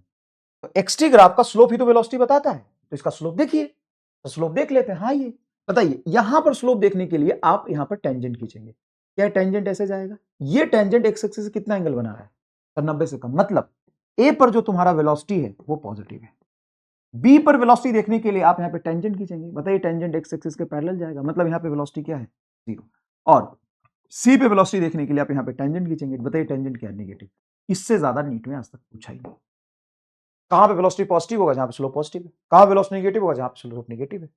अगर मैं स्पीड की वेरिएशन देखूं तो स्पीड यहां पर ज्यादा, धीरे धीरे स्पीड घटा, first speed decreases, first speed decreases, then speed increases, then speed increases, then speed increases. पहले स्पीड घटा है कि नहीं बताओ? यहां पे कुछ वेलोसिटी है, यहां से जैसे वेलोसिटी है मान लो -5 +5, तो वेलोसिटी 5 हो गई। 5 के बाद 4, फिर 3, फिर 2, फिर 1 हुआ है। सर आपको कैसे पता? मान लो पहले 5 था, फिर 4 हुआ है, फिर 3 हुआ है, फिर 2 हुआ है, फिर 1 हुआ है, 0 हुआ है, क्योंकि फाइनली स्लोप 0 है। फिर निगेटिव में इसकी वैल्यू बढ़ रही है, तो फिर -1 हुआ है, -2 हुआ है, -3 हुआ है, -4। अगर मैं सिर्फ स्पीड की बात करूंगा तो स्पीड का मतलब होता है डायरेक्शन नहीं देखना, रफ्तार देखो। तो पहले रफ्तार था 4, 3, 2, 1, 0, फिर रफ्तार घटा, फिर रफ्तार बढ़ा, देन स्पीड, स्पीड मतलब मैग्नीट्यूड इंक्रीजेस, सिर्फ मैग्नीट्यूड देखिए। अब पूरे लॉन्ग टर्म कोर्स में भी ये सवाल टीचर नहीं कराता है, क्लास में जो आ गई मैं तुमसे पूछने वाला हूं। क्या? In this x t graph, in which region acceleration and velocity is parallel? In this graph, in which region, मान लो यहां पर टाइम हो रहा है TA, यहां पे टाइम हो रहा है TB, यहां पे टाइम हो रहा है TC, in which reason velocity और एक्सीलरेशन इज पैरेलल? अब सोचो, पता नहीं मैं इतना डीप में क्यों चला जाता हूं, नीट में आज तक इससे सवाल नहीं आया, लेकिन पूछा जा सकता है कि किस रीजन में एक्सीलरेशन और वेलोसिटी पैरेलल और किस रीजन में एक्सीलरेशन और वेलोसिटी अपोजिट है। Acceleration and velocity is parallel and acceleration and velocity is anti parallel. बताओ, सिंपल सी एक कहानी है। क्या? जब भी स्पीड बढ़ता है तो पक्की बात है जिधर स्पीड है उधर ही वेलोसिटी है, और अगर स्पीड घटता है तो वेलोसिटी और एक्सीलरेशन एंटी पैरेलल होंगे, तभी स्पीड घटा होगा। अब सिंपल सी बात है, यहां पे तुम्हारी स्पीड कुछ थी, जैसे तुम ए से बी तक गए स्पीड घटी, मतलब पक्की बात है एक्सीलरेशन वेलोसिटी एंटी पैरेलल है TA टू TB। और जब स्पीड बढ़ी, देखो भाई साहब, भाई तेरे पास 10 लड्डू है, अब 0 लड्डू हो गए तो घटा। अब 0 लड्डू से 10 लड्डू आए, देखो यहां पे स्पीड 0 है, फिर उसके बाद मान लो 10 लड्डू हो गए तो स्पीड बढ़ा। स्पीड बढ़ा तो TB to TC velocity and acceleration parallel होंगे। बताओ मजा आ गया कि नहीं? अब पोजीशन टाइम ग्राफ से मैं तुमको एक्सीलरेशन तक पहुंचा दिया, सोच, मोक्ष का द्वार है वो, उसके आगे नाली मिलेगा, उसके आगे नहीं जाना। सर इसमें देखे तो, इसमें देखो तो सबसे पहले देखो ए पर, बी पर और सी पर तुम बड़े आराम से पहले स्पीड बताओ। सर इसका मतलब स्पीड सर तुम्हारा, सॉरी वेलोसिटी बताओ। तो सर वेलोसिटी अगर हम देखें ए पर है निगेटिव, कैसे? ए पर टेंजेंट खींचो, ऐसे ही तो आ रहा है स्लोप निगेटिव। बी पर वेलोसिटी है तुम्हारा 0 और सी पर वेलोसिटी होगा पॉजिटिव। मतलब तुम्हारा वेलोसिटी पहले मान लो -4 है, फिर -3 है, फिर -2 है, फिर -1 है, फिर बीच 0 है, फिर 1 है, फिर 2 है, फिर 3 है, 4 है, ऐसे तो हुआ है। हाँ? तो क्या मैं ये कह सकता हूं कि स्पीड पहले घटा है फिर बढ़ा है? सर ये कह सकते हो, पहले स्पीड घटा है फिर बढ़ा है। देखो ना, पहले स्पीड घटा है ना भाई, कोई भी चीज, ये छोड़ो, कोई भी चीज पहले तुम्हारा कुछ स्पीड है और बाद में 0 हो गया, मतलब स्पीड घटा। Speed decreases, speed decreases a to b, और अगर स्पीड डिक्रीज हो रहा है मतलब एक्सीलरेशन जो भी होगा वेलोसिटी के एंटी पैरेलल होगा, वेलोसिटी और एंटी पैरेलल, खत्म। क्यों एंटी पैरेलल? क्योंकि अगर एंटी पैरेलल नहीं होगा तो स्पीड नहीं घटेगा। स्पीड का डेफिनेशन ये रिटार्डेशन, रिटार्डेशन वही होता है जहां पे स्पीड घटता है। इस लेवल पे आप पहुंच चुके हैं। अब नेक्स्ट है वेलोसिटी टाइम ग्राफ। तो ये मैंने कुछ ग्राफ बनाए, इसके वेलोसिटी टाइम ग्राफ पे कमेंट करिए। चलिए, ये मैंने VT ग्राफ बनाया है, बताइए ये क्या बता रहा है? सर कहां है ग्राफ? ये रहा ना ग्रीन कलर वाला। तो सर तो एक्स एक्सिस के पैरेलल, हाँ, तो इसमें बता रहा है कि जैसे टाइम बढ़ रहा है वेलोसिटी 0 था और 0 रह गया, मतलब रेस्ट को बता रहा है वेलोसिटी 0 है। अच्छा सर इसका स्लोप, कोई भी ग्राफ एक्स एक्सिस के पैरेलल हो तो उसका स्लोप 0 होता है। अब वेलोसिटी टाइम ग्राफ से अगर वेलोसिटी पूछे तो वाइट कोऑर्डिनेट देखोगे, अगर एक्सीलरेशन पूछे तो इसका स्लोप देखोगे। इसका स्लोप क्या है? सर 0 है, तो इसका एक्सीलरेशन 0 हो गया। यहां ये तुम्हारा एक्स एक्सिस के लॉन्ग ग्राफ है, हाँ सर एक्स एक्सिस के लॉन्ग ग्राफ है, बताओ इसका एक्सीलरेशन क्या होगा? सर इसकी वेलोसिटी कुछ कांस्टेंट है और एक्सीलरेशन 0 है। जैसे जैसे टाइम बढ़ रहा है इसी वेलोसिटी से पार्टिकल चल रहे हैं, क्या इसी को हम यूनिफॉर्म मोशन कहते हैं? हाँ, ये मोशन नहीं, ये तो रेस्ट है। ये तुम्हारा यूनिफॉर्म मोशन है, ये तुम्हारा क्या है? यूनिफॉर्म मोशन है। यहां पे बताओ, क्या यहां पे तुम्हारा जो स्लोप है पॉजिटिव है? हाँ, वीटी ग्राफ का स्लोप किसको बताता है? एक्सीलरेशन को। बताओ इसका स्लोप कैसा है? पॉजिटिव, मतलब एक्सीलरेशन पॉजिटिव एंड वेलोसिटी लगातार बढ़ रहा होगा। हाँ, एक्सीलरेशन बढ़ रहा है क्या? नहीं, पॉजिटिव एंड कांस्टेंट। स्लोप देखो, स्लोप स्ट्रेट लाइन का स्लोप कांस्टेंट होता है। तो इस ग्राफ में चार बातें पता चलेगी। पहली बात, वाई कोऑर्डिनेट पे वेलोसिटी रखा है, तो वाई कोऑर्डिनेट देखो, यहां पे वाई कोऑर्डिनेट है, यहां पे वाई कोऑर्डिनेट है, यहां पे वाई कोऑर्डिनेट है, मतलब वेलोसिटी बढ़ रहा है।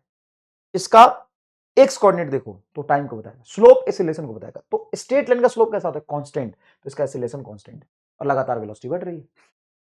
यहां पे देखो, जैसे जैसे तुम आगे जाओगे टाइम बढ़ रहा है, हाँ, वैसे वैसे वेलोसिटी बढ़ रहा है। as t increases velocity also increases and इस ग्राफ का स्लोप देखो, पहले 0 था, धीरे धीरे स्लोप बढ़ रहा है और acceleration is positive and increasing. इस ग्राफ का स्लोप एक्सीलरेशन को बताएगा।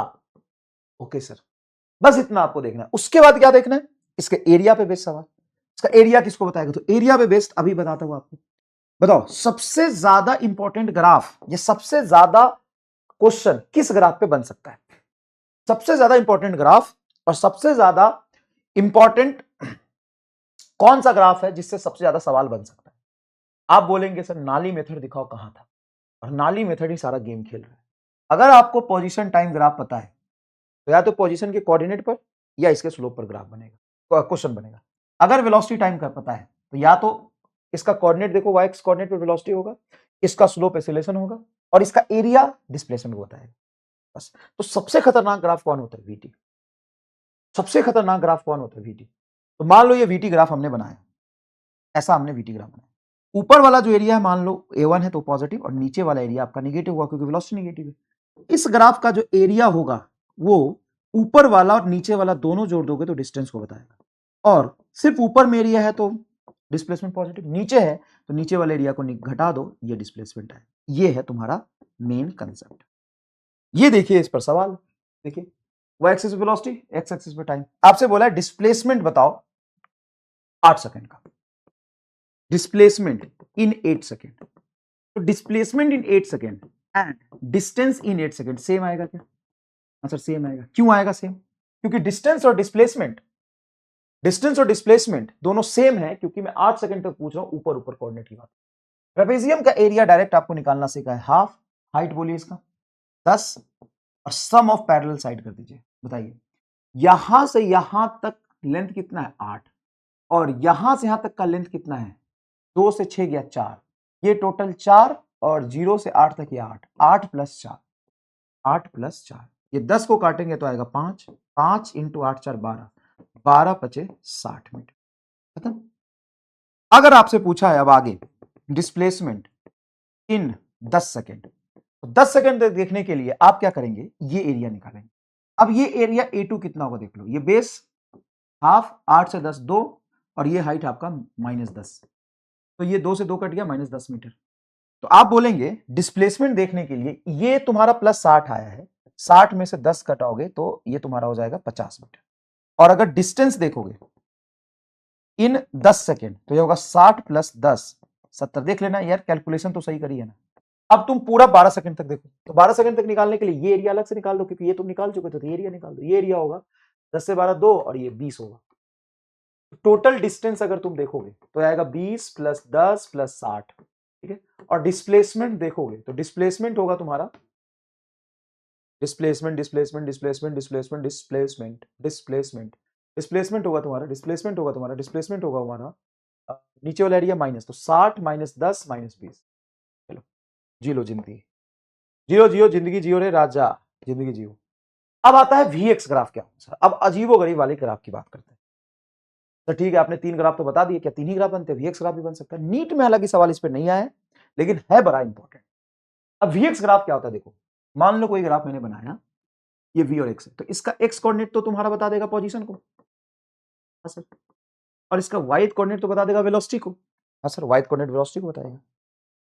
तो इसका एरिया अंडर द कर्व किसको बताएगा? तो एरिया का मतलब होता है कि Y एक्सिस का integration with respect to x, V × dx कुछ नहीं बताता, नाली हो। इसका स्लोप किसको बताएगा? तो स्लोप तुम लिखोगे dv by dx, y का डिफरेंशिएशन y पे वेलोसिटी है विथ रिस्पेक्ट टू x, ये स्लोप हो गई।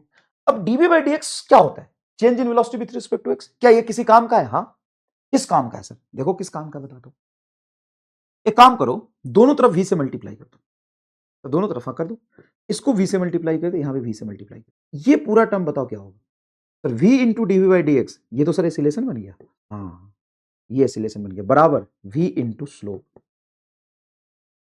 तो इस ग्राफ का जो स्लोप है, सबसे पहली बात किस चीज को बताएगा? एसिलरेशन बटा वेलोसिटी को, एसिलेशन बटा वेलोसिटी की रेशियो को बताएगा। और अगर तुमसे यहां से एसिलेशन चाहिए तो v इंटू स्लोप कर दो, आ जाएगा। सर इस पर सवाल करके दिखाओ तो मानेंगे, और सवाल करके दिखाते हैं। बेटा तुमको समझ में आया? यहां से इसको रट नहीं सकते, समझ सकते। समझेंगे कैसे? किसी भी ग्राफ का स्लोप क्या होता है? y का डिफरेंशिएशन के साथ, मतलब डी बाई डी एक्स। अब दोनों तरफ v से हमने क्या कर दिया? एक काम करो ना, तुम एक काम करो और कर, समझो, सुनो, सिंपल सी बात है। स्लोप क्या होता है बताओ? तो स्लोप होता है इसका डिफरेंशिएशन इसके रिस्पेक्ट में, तो डी बाई डी एक्स ये होता है। मैं कह रहा हूं v से मल्टीप्लाई v से डिवाइड कर दे, उधर ही कर, जो करना उधर ही मरमुरा है।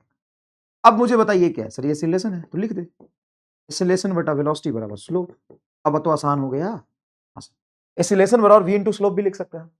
इस पर सवाल कैसा बनता है? सवाल भी करा देता हूं, ला सवाल भी करा देता हूं। ये वेलोसिटी है, मान ले x है, ऐसा ग्राफ बनाया है, यह है तुम्हारा 5 मीटर, यह है 10 मीटर पर सेकेंड, ठीक है।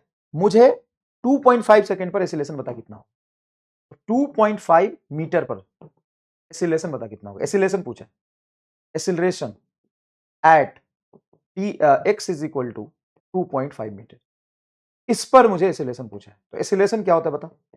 एसिलेशन होता है v into slope, v into slope. अब स्ट्रेट लाइन है तो इसका स्लोप कांस्टेंट होगा। हाँ सर स्ट्रेट लाइन में स्लोप कांस्टेंट होगा, तो इस स्ट्रेट लाइन का स्लोप बताओ। सर स्लोप यहां से tan थीटा से लिख सकते हैं। मान लो थीटा है तो tan थीटा होगा परपेंडिकुलर बटा बेस। परपेंडिकुलर बोलो कितना है? 10, बेस बोलो 5। नहीं समझ में आया? हाइट कितना है इसका? 10, बेस कितना है? 5, 10 बटा 5 2 आ गया, तो इसका स्लोप तुम्हारा 2 आ गया। अब इसी पॉइंट पर कितनी वेलोसिटी होगी? तो देखो स्ट्रेट लाइन ग्राफ है, जितना यहां पे एंगल होगा इस ट्रायंगल के लिए उतना ही इसके लिए। ऐसे समझो, 0 से 5 तक जब पोजीशन चेंज हुआ तो वेलोसिटी 10 आएगा, तो 2.5 मीटर जब पोजीशन चेंज होगा वेलोसिटी कितना आएगा? ऐसे भी तो कर सकते हैं। हाँ, ये 5 मीटर पर सेकंड आएगा, ये कंपेयर करके देख सकते हो, या tan थीटा लिख के देख सकते हो। तो वेलोसिटी तुम्हारा 5 आ गया, स्लोप 2 है, तो 10 मीटर पर सेकंड स्क्वायर एसिलेशन है। कहां पे? जब पोजीशन 2.5 मीटर है। देख भाई, इस थोड़ा टफ है, इसलिए नीट में आज तक नहीं आया, लेकिन मैं तुम्हें इसलिए कराना चाहता हूं कि तुम्हारी क्रिटिकल थिंकिंग बढ़े। मान ले ये मैंने ग्राफ बनाया सिंपल सा, ये तुमको दिया हुआ है 5 मीटर और वहां पे हमको वेलोसिटी 10 मीटर पर।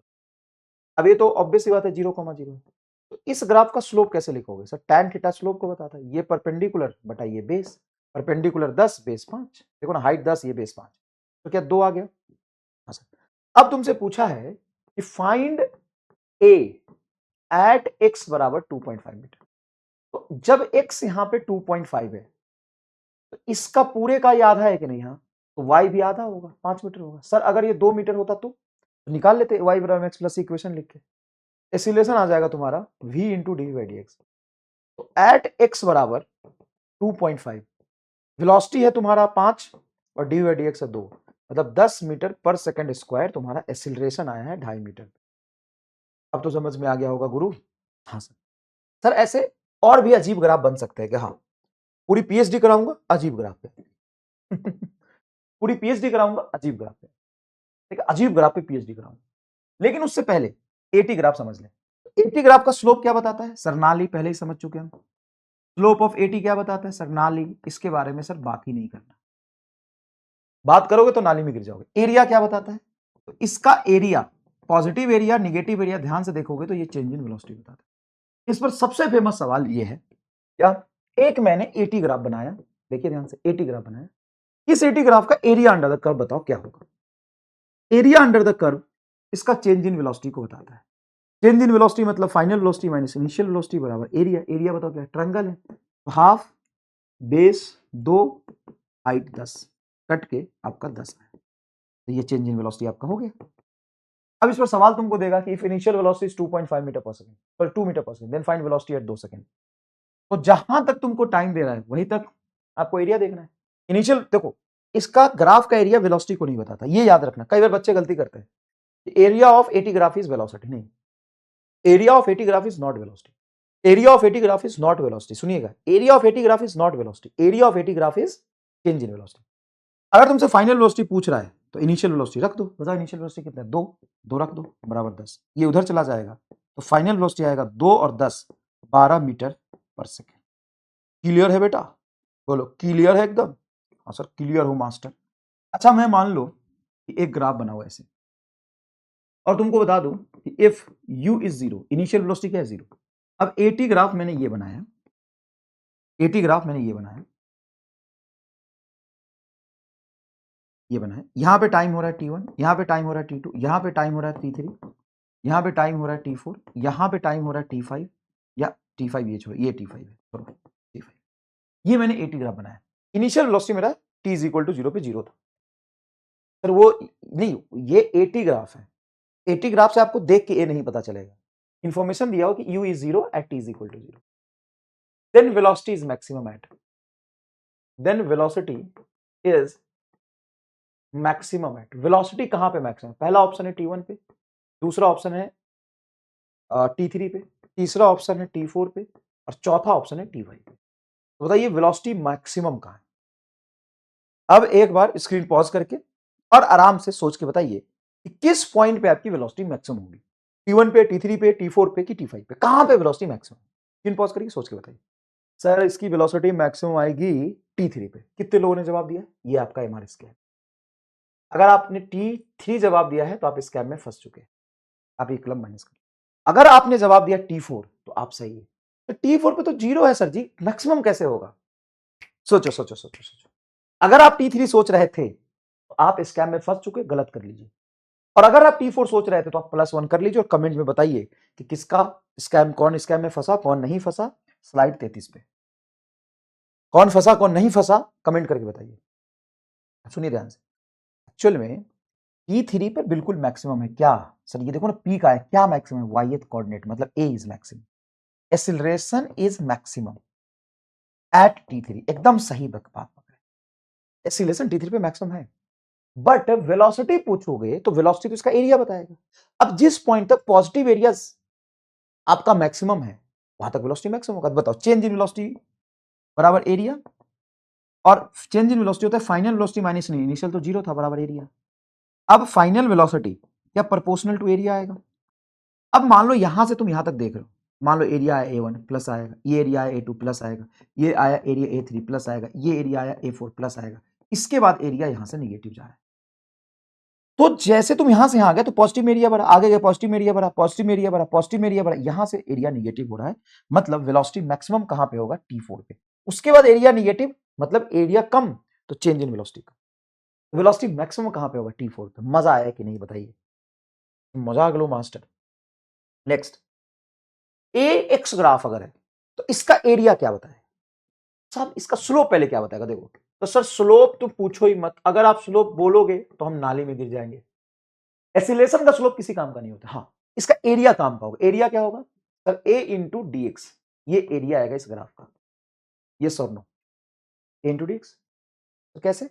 अरे वाई एक्सिस पर जो फिजिकल क्वांटिटी उसका इंटीग्रेशन कर दीजिए। ठीक है, कर दिया। अब यहां पे ए की वैल्यू को मैं लिख सकता हूं v into d v by d x. Yes और नो? हाँ सर लिख तो सकते हो, लिख तो सकते हो सर जी, बिल्कुल लिख सकते हो। इस रिलेशन की वैल्यू होती है v into d by d x, हमने लिख दिया। अब इस dx से dx काट दिया तो ये इंटीग्रेशन आएगा v इंटू डीवी।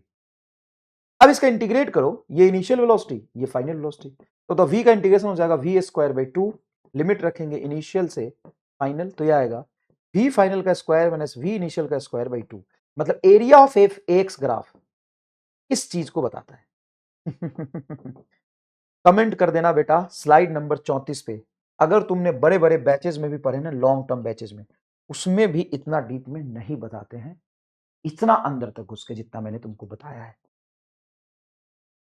बड़े बड़े बैचेज में भी नहीं बताते, बड़े बड़े बैचेज में खूब साल भर में ये नहीं पढ़ाते। इंटीग्रेशन डिफरेंशियल जितना 1D में मैंने करा दिया ना, उतना जाके देख लेना, नहीं मिलेगा और इस सीक्वेंस में नहीं मिलेगा। कैसे आया वो तो तुम्हारे इंटीग्रेट करके बता। अब जैसे सवाल है, ये दिखा हुआ है यहाँ पे एसिलेशन दिया हुआ है, ये टाइम यहाँ पे 8 है, यहाँ पे मान ले 2 है, ये 4 है, ये 6 8 है। तो बोला है if find velocity at 8 second, इस पर वेलोसिटी बताओ। If initial velocity is 1 metre पर सेकंड, क्या करोगे? एक्स ग्राफ का एरिया बताता है, इस ग्राफ का एरिया बताता है, जो तुम एरिया निकाल लोगे v फाइनल का whole square minus v initial का whole square by 2। Initial velocity given है, इस ग्राफ का एरिया तुम निकाल सकते हो, फाइनल वेलोसिटी यहां से आ जाएगा, खत्म। अब इन सब को मैंने एक जगह समेट के रख दिया है इस टेबल में। अब इस टेबल को आप अच्छे से समझ जाओगे तो तुम्हारा काम हो जाएगा।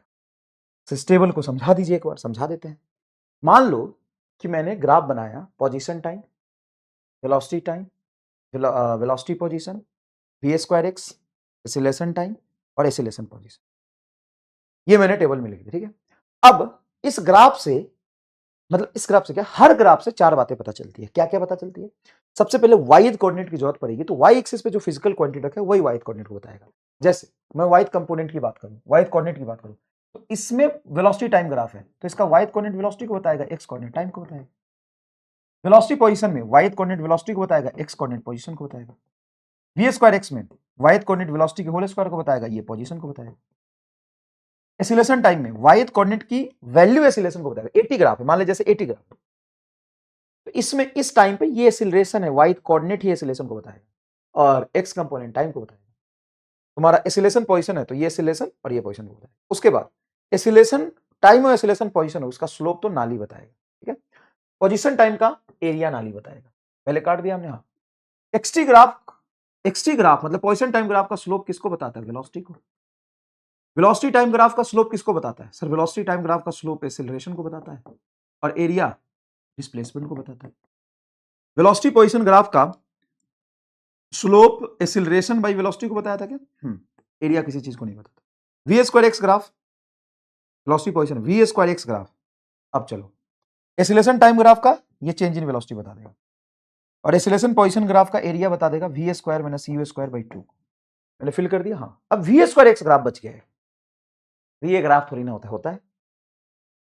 ये मैंने ग्राफ बनाया वी स्क्वायर एक्स, इस ग्राफ का एरिया किसी चीज को नहीं बताएगा, स्लोप बहुत खूबसूरत चीज को बताएगा, मजा आ जाएगा।